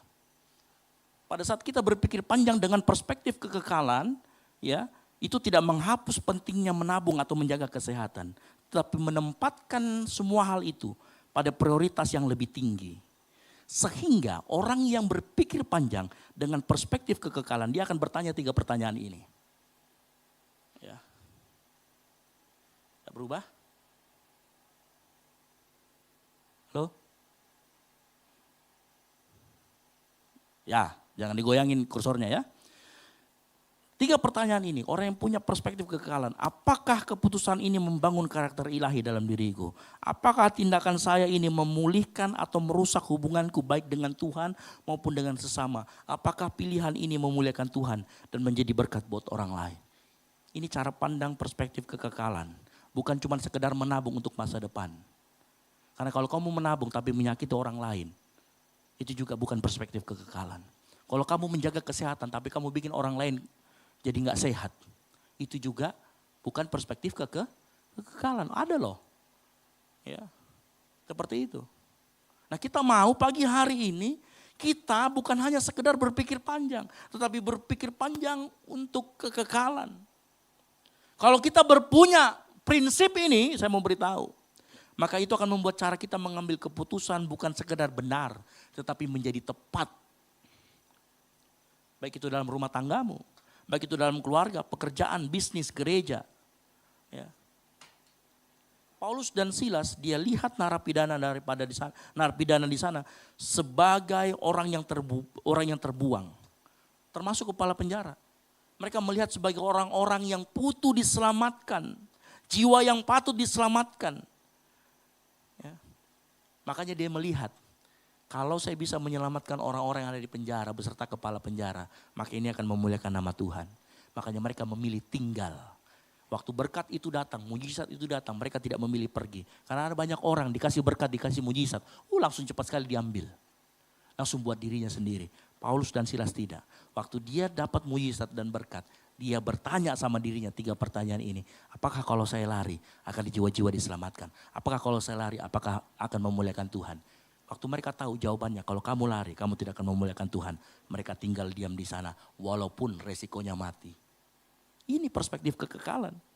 Ya. Karena saya rindu jemaat Tuhan di tempat ini, memiliki cara pandang, berpikir panjang dengan perspektif kekekalan. Kalau kita punya cara pandang seperti ini, walaupun engkau rugi sekarang, walaupun engkau sekarang mungkin dirugikan, walaupun engkau sekarang harus mengalah, saya mau beritahu, kalau saat kita mengalah, pada saat kita rugi, pada saat apapun itu terjadi, pada saat kita mengalami pergumulan, ya, Allah akan bekerja melampaui logikamu dan keterbatasanmu. Kalau kita punya perspektif ini, karena kenapa? Tuhan tahu namanya sedang dipermuliakan. Dan pada saat namanya dipermuliakan, dia tidak akan membuat kita malu. Tuhan tahu. Kita sedang menumbuhkan karakter ilahi kita. Tuhan tahu, ya, kita sedang menjalin hubungan yang baik. Tuhan tahu kita sedang menjadi saluran berkat buat orang lain. Dan saya mau beritahu sekali lagi, Dia akan bekerja melampaui logikamu, melampaui keterbatasanmu. Dan kau akan berkata, wow, Tuhan luar biasa. Apa yang saya tidak pikirkan kemarin terjadi hari ini. Kalau itu terjadi dalam kehidupan kita, saya mau beritahu, tidak akan ada lagi ruang buat emosi negatif datang dalam kehidupan kita. Tidak akan ada lagi rasa kecewa, tidak akan ada lagi rasa gelisah dalam kehidupan kita, tidak akan lagi rasa khawatir. Karena kenapa? Karena kita tahu apa yang kita kerjakan untuk kemuliaan nama Tuhan. Yang mengerti katakan amin. Mungkin di tempat bisnismu hari-hari ini ada godaan untuk korupsi. Ya, ada kesempatan untuk korupsi. Terus kita berkata, wah ini kesempatan emas, kapan lagi? Ambil dong. Tapi kalau kamu punya cara berpikir panjang dengan perspektif kekekalan, kamu akan bertanya, apakah ini membangun karakter ilahi dalam diriku? Enggak, korupsi akan membuat kamu menjadi penipu. Apakah ini akan merusak hubunganmu? Ya, kepercayaan publik akan hilang. Apakah ini memuliakan Tuhan? Kalau kamu korupsi, kamu tidak memuliakan Tuhan, kamu serakah. Keuntungan sesaat itu terlihat sangat kecil dibandingkan kerugian kekal yang ditimbulkannya. Akhirnya apa? Enggak jadi korupsi. Ya. Dalam keluarga, terjadi konflik yang hebat. Terus kita menunggu, pokoknya aku harus benar. Dia harus minta maaf dulu. Orang yang punya perspektif kekekalan, dia akan berkata begini, apakah menyimpan amarah membangun karakter Kristus yang pemaaf dalam diriku? Enggak. Apakah memenangkan argumen akan memulihkan hubungan? Enggak. Apakah suasana perang dingin memuliakan nama Tuhan? Enggak. Kalau enggak, ngapain kita lakukan? Yang mengerti katakan amin. Dengan begitu kamu punya perspektif, kita punya perspektif kekekalan. Kita melakukan sesuatu. Dengar baik Bapak Ibu Saudara sekalian. Kalau kita punya karakter seperti Paulus dan Silas itu ngalah loh. Dia seharusnya bisa keluar tapi dia ngalah, dia gak keluar. Kerugiannya bisa jadi nyawanya. Tapi sekali lagi cara pandangnya berbeda dengan kita. Maka waktu dia mengambil keputusan aku tinggal.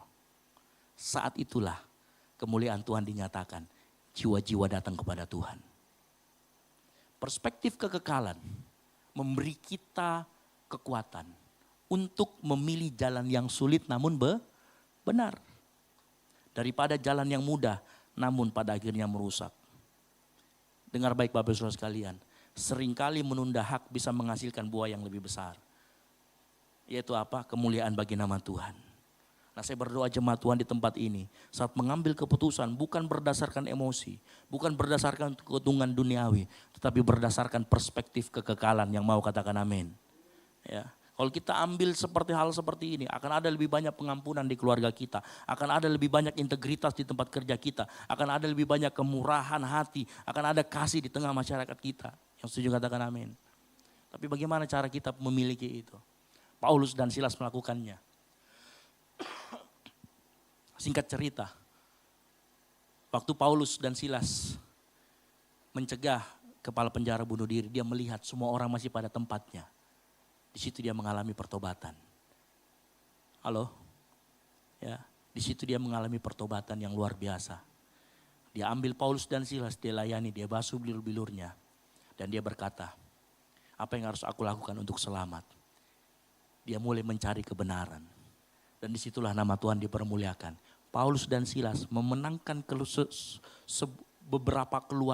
memenangkan keluarga dari kepala penjara ini. Dari tempat yang terdalam. Menjadi tempat kemenangan buat Tuhan. Ingat baik-baik. Saat engkau mengalami pergumulan. Apapun yang terjadi dalam hidupmu saat ini. Kalau engkau memiliki respon yang tepat dalam segala keadaan. Maka Tuhan akan dimuliakan. Bagaimana kita memiliki respon yang tepat? Seperti Paulus dan Silas, dia tahu identitasnya. Dia tahu Allah turut bekerja dan berdaulat. Dia tahu juga bahwa kita harus berpikir panjang dengan perspektif kekekalan. Dengan cara berpikir seperti ini, dengar baik, kemuliaan Tuhan akan dinyatakan melalui pergumulanmu. Kemuliaan Tuhan akan dinyatakan melalui penyakitmu. Kemuliaan Tuhan akan dinyatakan melalui kondisi finansialmu. Hari-hari ini, Tuhan sedang mencari panggung. Untuk namanya dipermuliakan. Sehingga jiwa-jiwa datang kepada Tuhan. Para pemain musik, WL Singers maju ke depan. Kalau kita memiliki respon yang tepat sekali lagi, kemuliaan Tuhan akan dinyatakan dalam kehidupan kita. Satu hal yang saya mau highlight pagi hari ini untuk kita semua. Ada satu hal yang dimiliki sama Paulus dan Silas. Yang itu sangat serupa dengan Kristus.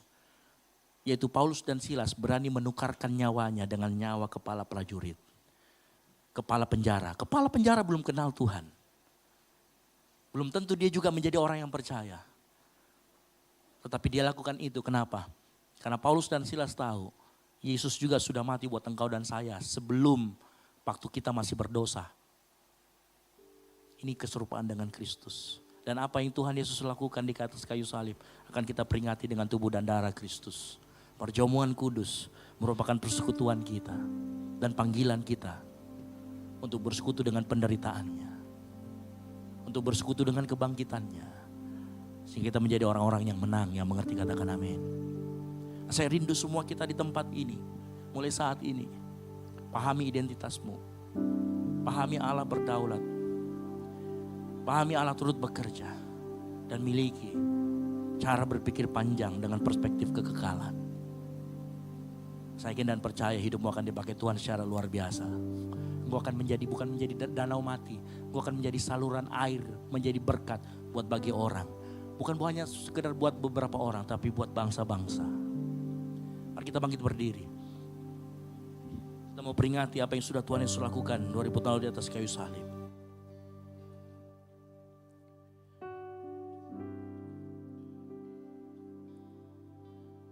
Kasih yang terindah,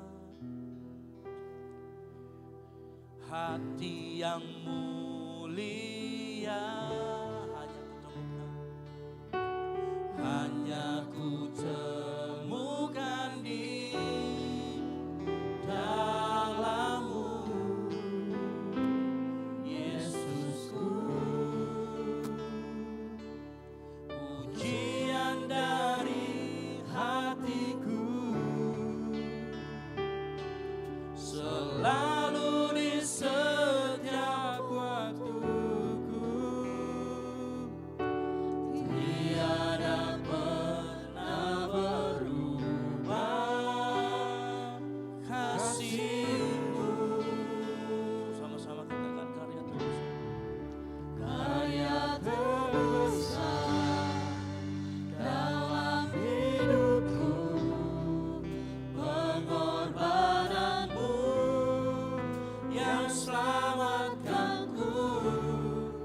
Engkaulah harta yang tak ternilai, yang ku miliki dan ku hargai. Yesus, Engkau ku kagumi. Sebutan yang meriah buat Tuhan kita. Mari sama-sama katakan pujian ini. Kasih yang terindah, hati yang mulia, hanya ku temukan di dalam-Mu, Yesusku.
Mungkin saat kita bernyanyi, Yesus Engkau kami kagumi, maukah Engkau mengikuti apa yang sudah Tuhan Yesus lakukan? Kalau Paulus dan Silas, cara berpikirnya, cara berpikir kekekalan, dia berani korbankan dirinya untuk orang lain. Maukah kita melakukan hal yang sama? Tuhan gak minta mungkin seluruh hidupmu, tapi Tuhan minta mujizat, berkat yang terjadi dalam kehidupanmu. Engkau salurkan ke orang lain, engkau beritakan ke orang lain, sehingga nama Tuhan, jiwa-jiwa datang kepada Tuhan. Pagi hari ini, dengan segala keterbatasan kita, mau gak kita minta sama Tuhan pagi hari ini? Minta sama Tuhan pakai kehidupan kita, entah itu kita sebagai ibu rumah tangga, entah itu sebagai pegawai, entah itu kita sebagai mahasiswa, dimanapun kita berada. Minta Tuhan pakai hidup kita, sehingga jiwa-jiwa datang. Segala berkat, segala mujizat dimaksudkan untuk jiwa-jiwa, untuk jiwa-jiwa datang kepada Tuhan, sehingga nama Tuhan dipermuliakan. Mari angkat kedua tanganmu, sama-sama katakan, karya terbesar dalam hidupku, pengorbananmu yang selamatkanku. Engkaulah harta yang tak ternilai, yang ku miliki dan ku hargai. Yesus Engkau ku kagumi, karya terbesar, karya terbesar dalam hidupku, pengorbananmu yang selamatkanku. Engkaulah harta yang tak ternilai, yang ku miliki dan ku hargai. Yesus Engkau kagumi. Pagi hari ini kita akan bersatu dengan tubuh dan darah Kristus. Tapi sebelum kita masuk ke dalam lebih dalam lagi, saya mau mengajak kita semua, mari kita mengaku dosa-dosa kita. Mari kita membuat pengakuan di hadapan Tuhan. Minta Tuhan ampuni dosa kita. Mungkin kita tidak sengaja menyakiti orang-orang terdekat kita. Mungkin kita dengan perkataan kita, dengan sikap kita, kita menyakiti orang-orang sekitar kita. Minta ampun sama Tuhan sebelum kita masuk dalam perjamuan kudus. Ampuni Tuhan setiap kami yang pagi hari ini, yang mau bersekutu dengan tubuh dan darah Kristus, layakkan kami semua Tuhan pagi hari ini. Ampuni segala dosa dan pelanggaran kami. Mungkin kami tidak sengaja, atau kami secara sengaja melakukan kepada orang. Ampuni kami Tuhan. Kami mau hidup dalam pertobatan sebelum kami bersekutu Tuhan. Dan melalui persekutuan tubuh dan darah Kristus ini Tuhan, itu menandakan kami anak-anak-Mu. Kami hidup dalam persekutuan dengan Engkau dan kami mau dibentuk oleh Engkau Tuhan. Mari kau mengaku dosa-dosamu, angkat suaramu, minta Tuhan ampun Tuhan. Ampuni setiap kami Tuhan, ampuni kami Tuhan. Layakkan kami menerima perjamuan kudus ini. Haleluya, haleluya. Layakkan kami setiap pribadi demi pribadi tempat ini Tuhan. Sehingga hanya nama-Mu ditinggikan dan dipermuliakan Tuhan. Haleluya, haleluya. Mari kau siapkan dirimu.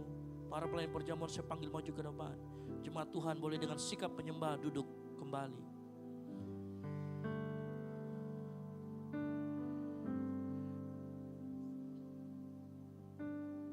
Kita nyanyikan pujian ini, karya terbesar.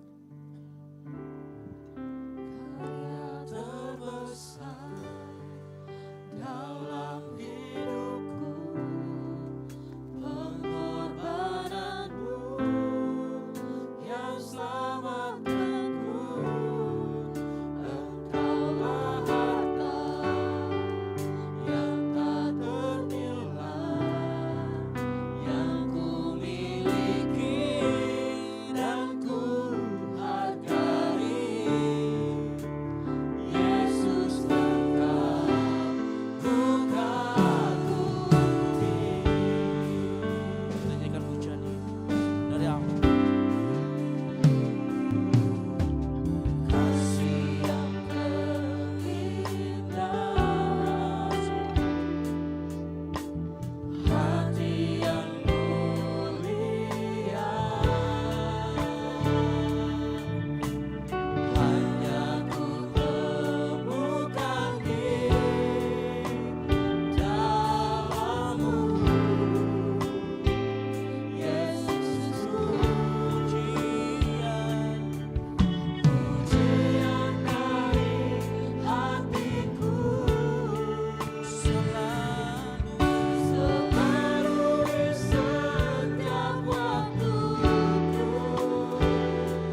mendengarkan firman Tuhan. Kita bersiap masuk dalam perjamuan kudus, mendengarkan firman Tuhan. Sebab apa yang telah kuteruskan kepadamu telah aku terima dari Tuhan, yaitu bahwa Tuhan Yesus pada malam waktu ia diserahkan, mengambil roti dan sesudah itu ia mengucap syukur atasnya. Ia memecah-mecahkannya dan berkata, inilah tubuhku yang diserahkan bagi kamu. Perbuatlah ini menjadi peringatan akan aku. Percayakah kita, roti yang ada di tangan kanan kita yang kita angkat tinggi ini adalah persekutuan kita dengan tubuh Kristus. Mari kita makan bersama-sama di dalam nama Tuhan Yesus Kristus.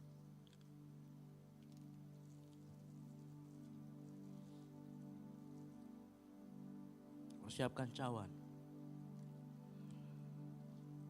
Angkat lebih tinggi dari kepalamu. Mendengarkan firman Tuhan.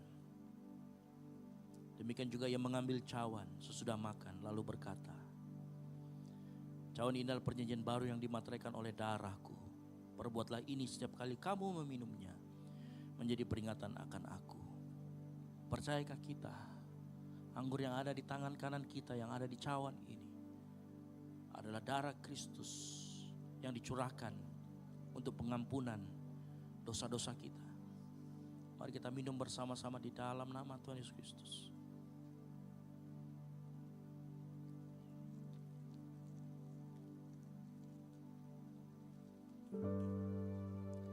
Mari angkat suaramu, tinggikan Tuhan, sembah Dia, katakan terima kasih Tuhan, katakan terima kasih Tuhan, katakan terima kasih Tuhan, yes, katakan terima kasih Tuhan.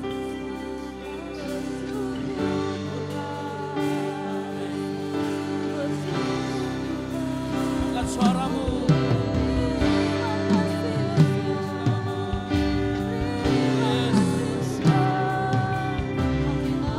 Suaramu berterima kasih, mengucap syukur buat kebaikan Tuhan.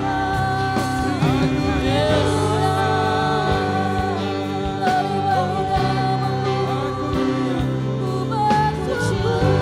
Yes. Katakan terima kasih.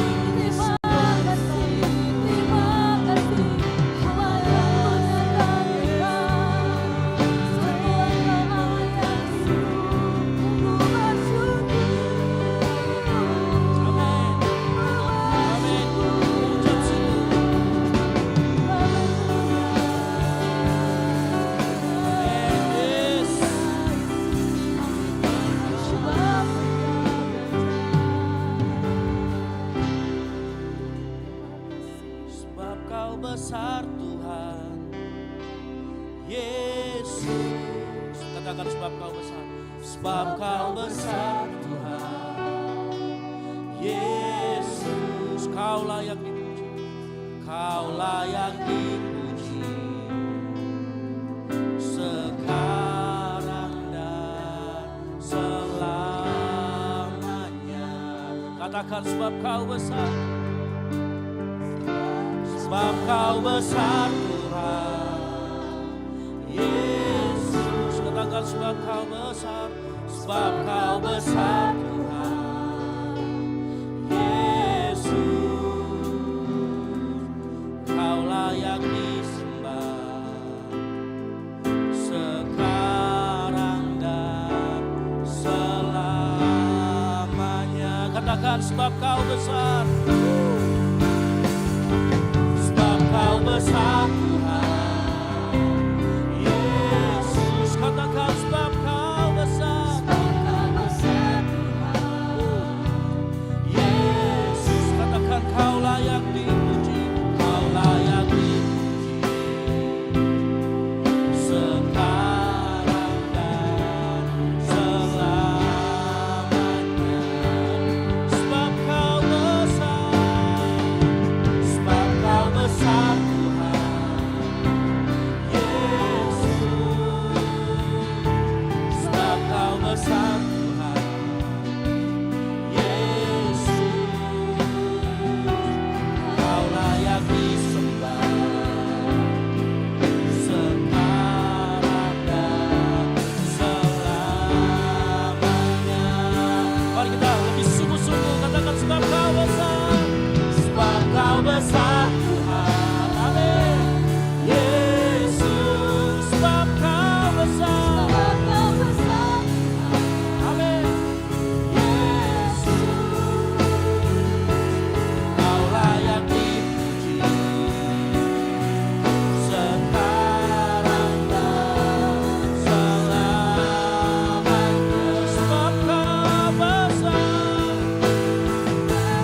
sebab Kau besar Tuhan. Yesus, sebab Kau besar Tuhan. Yesus, Kau layak disembah, Kau layak disembah. Sekarang dan selamanya. Oh, Kau layak disembah, Kau layak disembah. Sekarang dan selamanya. Kau layak disembah, Kau layak disembah. Sekarang dan selamanya. Kasih tepuk tangan yang buat Tuhan Yesus kita yang sangat besar. Yesus, kami mengucap syukur Tuhan buat pagi hari ini. Firman-Mu berkata keras kepada setiap pribadi kami demi pribadi. Kami mengucap syukur kami pagi hari ini ditegur oleh kebenaran firman Tuhan.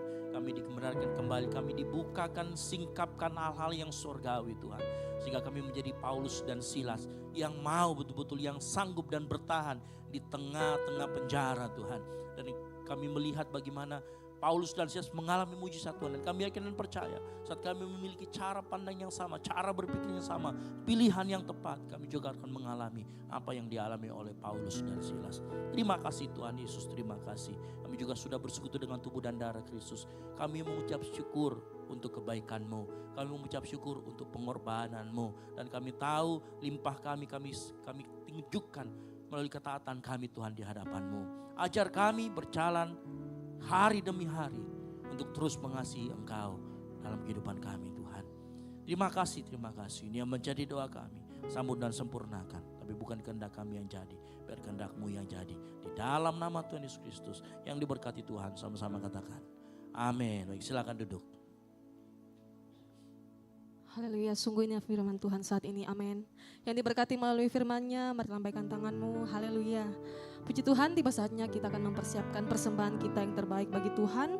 Amplop persembahan ada di depan saudara. Amplop yang pertama untuk operasional pastori dan untuk amplop yang kedua untuk kas gereja.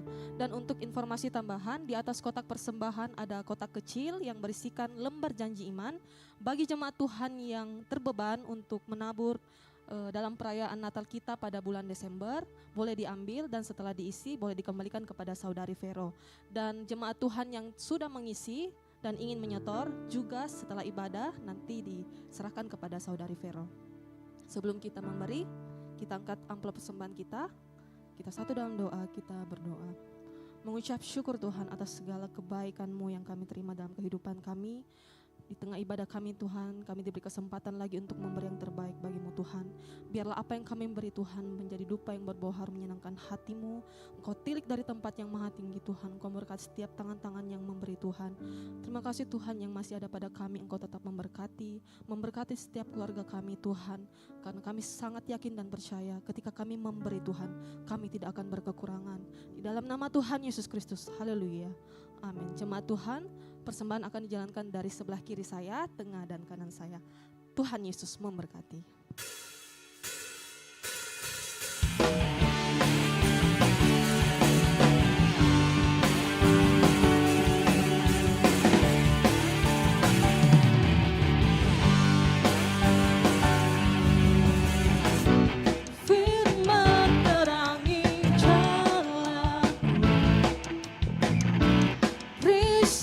Iman di setiap waktu, rindu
sepanjang hidupku hanya dalam kuasa-Nya.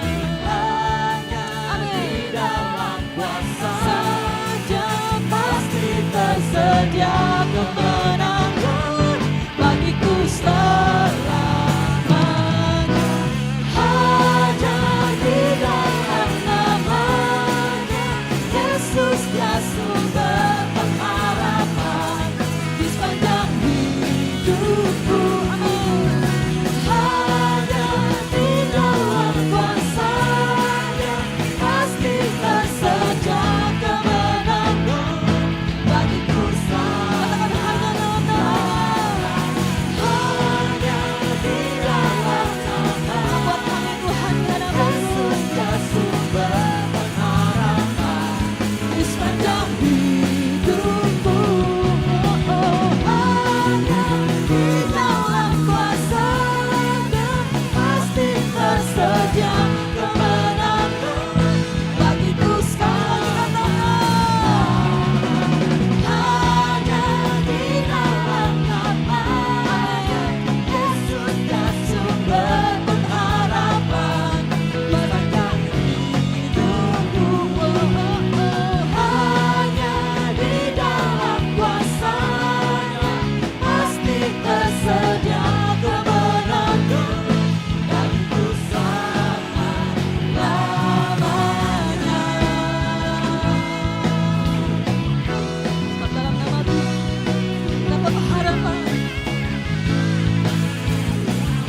Cuma Tuhan katakan dalam namanya. Dalam namanya ada pengharapan kuasa-Nya. Dalam kuasa-Nya kemenangan. Sekali katakan. Dalam namanya ada pengharapan. Dalam kuasa-Nya kemenangan. Soalnya pada buat Tuhan yang dahsyat. Haleluya. Haleluya, haleluya. Silakan duduk Bapak Ibu Saudara. Tiba saatnya kita akan mendengarkan pengumuman sepekan. Kepada tim multimedia kami persilakan.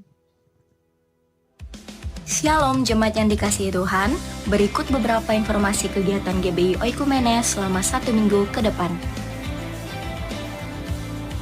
Doa sarapan pagi bersama akan diadakan pada hari Sabtu pukul 5 pagi bertempat di gereja. Bapak Ibu jemaat Tuhan juga dapat menyaksikannya secara online melalui live streaming YouTube GBI Oikumene. Doa pelayan dan puasa akan diadakan pada hari Sabtu pukul 6 sore bertempat di gereja.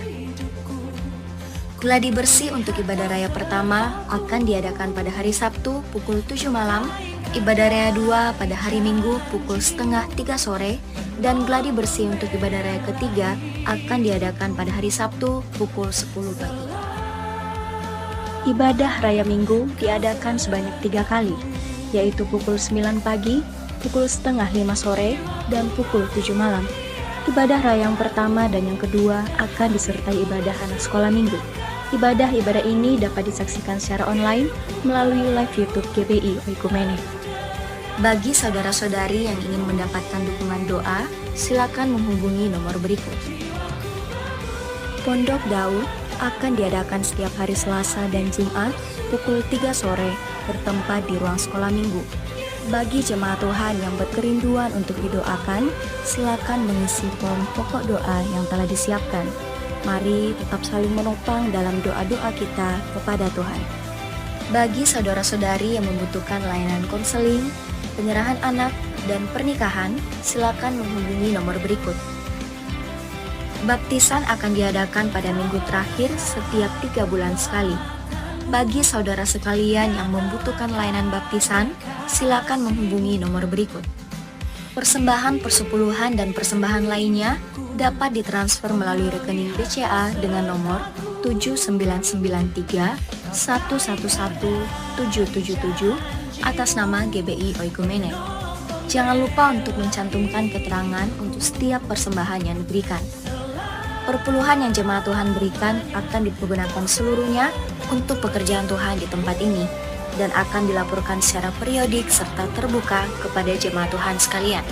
Bagi Bapak Ibu jemaat Tuhan dan saudara sekalian yang rindu untuk melayani Tuhan, Silahkan mengisi formulir dengan cara scan barcode berikut atau menghubungi nomor berikut. Mari memakai waktu dan talenta yang Tuhan beri bagi kemuliaan namanya. GBI Oikumene mengucapkan selamat ulang tahun bagi jemaat Tuhan yang ulang tahun sepanjang bulan ini. Kasih, sukacita, dan penyertaan Tuhan melimpah bagi jemaat Tuhan sekalian. Demikian informasi mengenai kegiatan GBI Oikumene selama sepekan. Selamat hari Minggu, Tuhan Yesus memberkati. Shalom jemaat Tuhan. Saya mewakili Ibu Gembala, pengurus dan segenap jemaat GBI Oikumene mengundang dengan penuh kasih jemaat Tuhan yang baru pertama kali bergabung ibadah di tempat ini. Kami mengundang dengan terbuka lebar di tempat ini bagi jemaat yang belum memiliki gereja tetap, boleh bergabung bersama-sama dengan kami, mengikuti setiap kegiatan-kegiatan yang gereja lakukan. Dan di samping kiri kanan Bapak Ibu jemaat, ada teman-teman ASER yang membawa formulir untuk jemaat Tuhan yang baru pertama kali datang dan membawa formulir doa. Jemaat Tuhan yang ingin mengambil boleh diambil, maupun itu jemaat yang simpatisan datang bertamu silakan diambil karena akan ditukarkan dengan souvenir gereja. Jadi mungkin apabila kita ketemu di luar atau bagaimana nanti kita bisa ini jemaat yang pernah datang di GBI Oikumene beribadah dan saling menyapa. Biarkan silaturahmi terus terjalin dengan baik. Amin. Baik, dan formulir doa juga ini kita akan doakan di setiap hari Selasa dan hari Jumat. Jadi Bapak Ibu jemaat Tuhan yang ingin dibantu dalam doa, pergumulan apapun itu kita akan dukung terus sepenuh hati dan kita akan bawa di Pondok Daud setiap hari Selasa dan hari Jumat. Dan pengumuman selanjutnya di bawah ada panitia pencarian dana yang Natal, mereka menyiapkan ada basar, yaitu basar babi kecap seharga 55.000 dan jus boleh ditukarkan dengan 20.000. Jadi jemaat Tuhan yang ingin menabur, yang rindu untuk memberkati setiap pekerjaan yang dilakukan oleh panitia-panitia yang bersusah payah untuk mengumpulkan dana, bolehlah membeli basar yang disediakan, itu akan sangat membantu bagi kita. Kita akan gunakan sepenuhnya untuk pelayanan di Natal nanti, amin. Puji nama Tuhan. Dan selanjutnya, karena ini adalah minggu pertama di bulan Oktober, jadi saya persilahkan kepada setiap jemaat Tuhan yang ada di sini yang berulang tahun dari tanggal 1 sampai tanggal 31 Oktober boleh naik ke depan. Kita akan doakan dan kita akan berikan souvenir dari gereja. Haleluya. Mari jemaat Tuhan, jangan malu-malu, jangan ragu-ragu. Yang berulang tahun sepanjang bulan Oktober, silakan maju ke depan, nanti akan mendapatkan souvenir dari gereja. Baik simpatisan, baik yang baru pertama kali datang, silakan maju saja ke depan. Kita akan doakan bersama-sama. Ada? Yang berulang tahun sepanjang bulan Oktober, silakan jangan malu-malu. Iya, ada lagi? Iya, Cornelia ada lagi? Yang namanya Oktelin, iya. Okto, siapa? Ya, Octavianus gitu ya. Biasanya itu orang-orang yang berulang tahun sepanjang bulan Oktober. Ada lagi? Ya, jangan malu-malu. Jangan malu-malu. Ada lagi?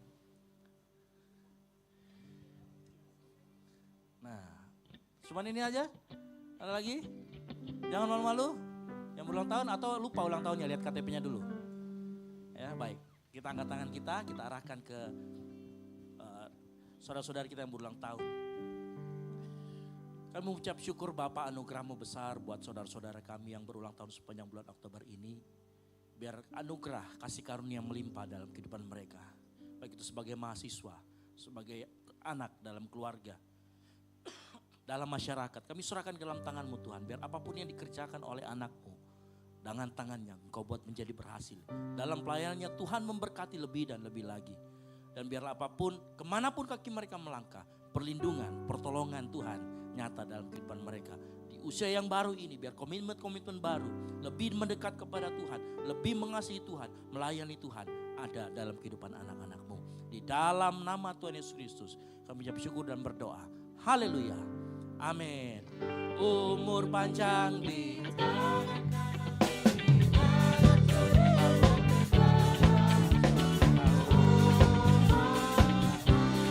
sampai selamat.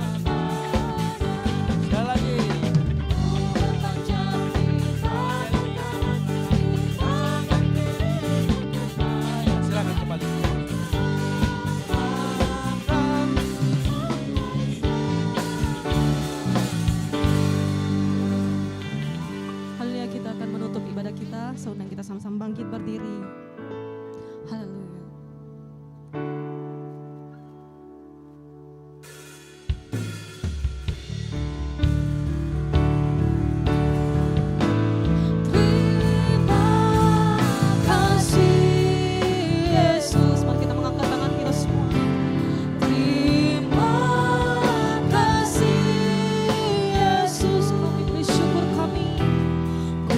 Syukur hanya bagimu, ya Allah Tuhanku, ya Tuhanku.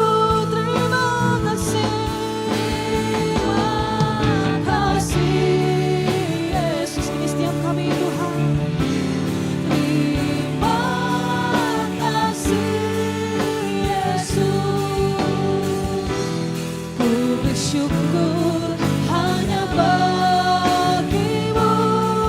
Terima kasih Yesus. Jemaat Tuhan lebih dahsyat di dalam Tuhan. Pernyatakan terima kasih Yesus. Amin. Terima kasih Yesus. Kami bersyukur kami di hadapan-Mu Tuhan. Hanya yang terbaik bagimu, ya Allah, ya Tuhanku, ya Tuhanku. Terima kasih Yesus.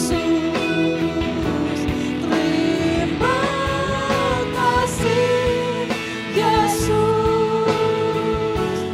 Ku bersyukur hanya bagimu. Terima kasih Yesus. Katakan ku bersyukur hanya bagimu. Terima kasih. Sekali lagi katakan ku bersyukur hanya bagimu. Terima kasih Yesus. Sorak yang mulia buat Tuhan yang dahsyat. Haleluya. Segala puji hormat kemuliaan hanya bagimu ya Bapa di sorga. Terima kasih buat ibadah kami pada pagi hari ini. Terima kasih buat kehadiran Tuhan, lawatan Tuhan atas kami. Dan kami yakin dan percaya kami tidak akan sama lagi waktu kami datang. Tetapi kami percaya bahwa berkat Tuhan sudah menjadi bagian kehidupan kami. Bapa di sorga, serahkan perjalanan kehidupan kami di sepanjang minggu yang akan kami hadapi. Kiranya Tuhan yang menolong, menjaga dan memelihara, memberkati kami. Tuhanlah penolong kami, Tuhanlah yang memimpin kami. Dan kami yakin dan percaya tatkala Tuhan ada bersama-sama dengan kami, keberhasilan dan kesuksesan kami percaya menjadi bagian kehidupan kami. Terima kasih Bapa. Keluarga lepas keluarga kami taruh dalam tangan-Mu yang kuat. Kiranya Engkau Tuhan yang menjaga kami. Mata-Mu tertuju atas kehidupan kami. Kepada setiap orang yang datang berseru kepada Tuhan. Tuhan, Tuhan tolong kami. Terima kasih Bapa. Di dalam nama Tuhan Yesus Kristus. Kiranya setiap pergumulan umat-Mu, pergumulan kami semua kami bawa kepada Tuhan. Banyak masalah yang kami hadapi, banyak tantangan yang kami hadapi Tuhan. Tetapi kami beriman dan percaya kepada Yesus sebagai Tuhan dan Juru Selamat kami. Tuhan sanggup menolong kami. Yang sakit disembuhkan, yang bimbang diteguhkan imannya. Bahkan setiap persoalan pergumulan umat-Mu, kami berdoa bersepakat di dalam nama Tuhan Yesus semua tertolong. Terima kasih Bapa di sorga.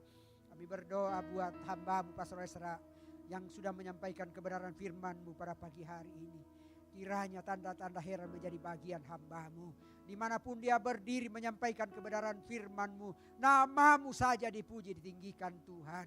Bahkan kiranya Engkau Tuhan yang memberkati dimanapun dia berada. Apapun yang dikerjakan dia lakukan. Dalam pekerjaan, dalam kesehariannya Tuhan kami berdoa dalam nama Tuhan Yesus.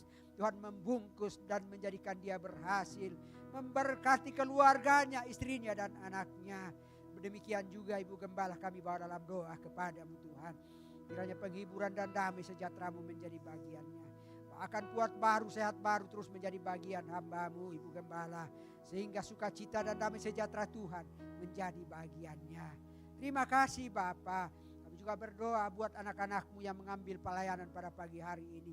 Apapun yang anak-anak-Mu sudah kerjakan, kami berdoa di dalam nama Tuhan Yesus, Tuhan memberkati. Bahkan apapun profesi anak-anak-Mu Tuhan, kami berdoa pada pagi hari ini, baik yang sudah bekerja, yang sekolah maupun yang kuliah Tuhan, kami berdoa dalam nama Tuhan Yesus, tertolong setiap pergumulan anak-anak-Mu. Mungkin ada yang mencari pekerjaan Bapa di sorga, yang mencari pasangan hidup, bahkan yang rindu mendapatkan keturunan.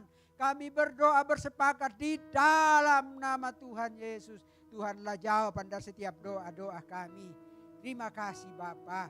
Kami bawa dalam doa kami buat pelayanan ibadah sebentar sore. Baik yang kedua maupun yang ketiga kami serahkan ke dalam tangan Tuhan. Kiranya Roh Allah yang memimpin ibadah-ibadah tersebut. Sehingga banyak jiwa yang dimenangkan. Ada sukacita Tuhan mengalir di tempat ini. Berkat Tuhan mengalir di tempat ini. Terima kasih Bapa. Berdoa juga buat bangsa dan negara kami. Kiranya Tuhan tolong, Tuhan berkati. Jangan bangsa kami, bangsa Indonesia menjadi bangsa yang aman dan tentram. Adil, makmur dan sejahtera. Demikian juga kota kami, kota Makassar. Terima kasih Bapa. Ini doa dan syukur kami. Biarlah kiranya Tuhan Engkau melengkapi dari setiap doa kami. Ampuni salah dosa dan pelanggaran kami. Kuduskan kami yang datang kepada Tuhan. Di dalam nama Tuhan Yesus Kristus kami sudah berdoa. Yang sudah mengajar kami berdoa bersama-sama. Bapa kami yang di sorga, dikuduskanlah nama-Mu. Datanglah kerajaan-Mu. Jadilah kehendak-Mu di bumi seperti di sorga. Berikanlah kami pada hari ini makanan kami yang secukupnya, dan ampunilah kami akan kesalahan kami, seperti kami juga mengampuni orang yang bersalah kepada kami. Dan janganlah membawa kami ke dalam pencobaan, tetapi lepaskanlah kami daripada yang jahat. Karena Engkaulah yang punya kerajaan dan kuasa dan kemuliaan sampai selama-lamanya. Mari kita kedua tangan kita, dengarkan firman Tuhan dan terima berkat Tuhan. Kuatkan dan teguhkan hatimu dengan sungguh-sungguh. Bertindaklah hati-hati sesuai dengan seluruh hukum firman Allah yang telah disampaikan kepadamu oleh firman Tuhan. Jangan menyimpang ke kanan atau ke kiri. Jangan engkau lupa memperkatakan firman Tuhan ini. Renungkan itu siang dan malam supaya engkau bertindak hati-hati sehingga engkau berhasil dan engkau akan beruntung. Oleh karena itu pulanglah dan jadilah terang sehingga Injil diberitakan melalui hidupmu, dan biarlah anugerah dari Allah Bapa, keselamatan di dalam Kristus Yesus, dan penyertaan yang oleh Roh Kudus yang tinggal di dalam hati kita menyertai kita mulai dari saat ini sampai dengan Maranatha. Tuhan Yesus sudah datang kembali menjemput kita semua. Bagi Dialah segala kemuliaan sampai selama-lamanya. Yang diberkati Tuhan, sama-sama katakan amin. Baik, selamat hari Minggu. Tuhan Yesus memberkati, dan silakan mengambil saat teduh sejenak.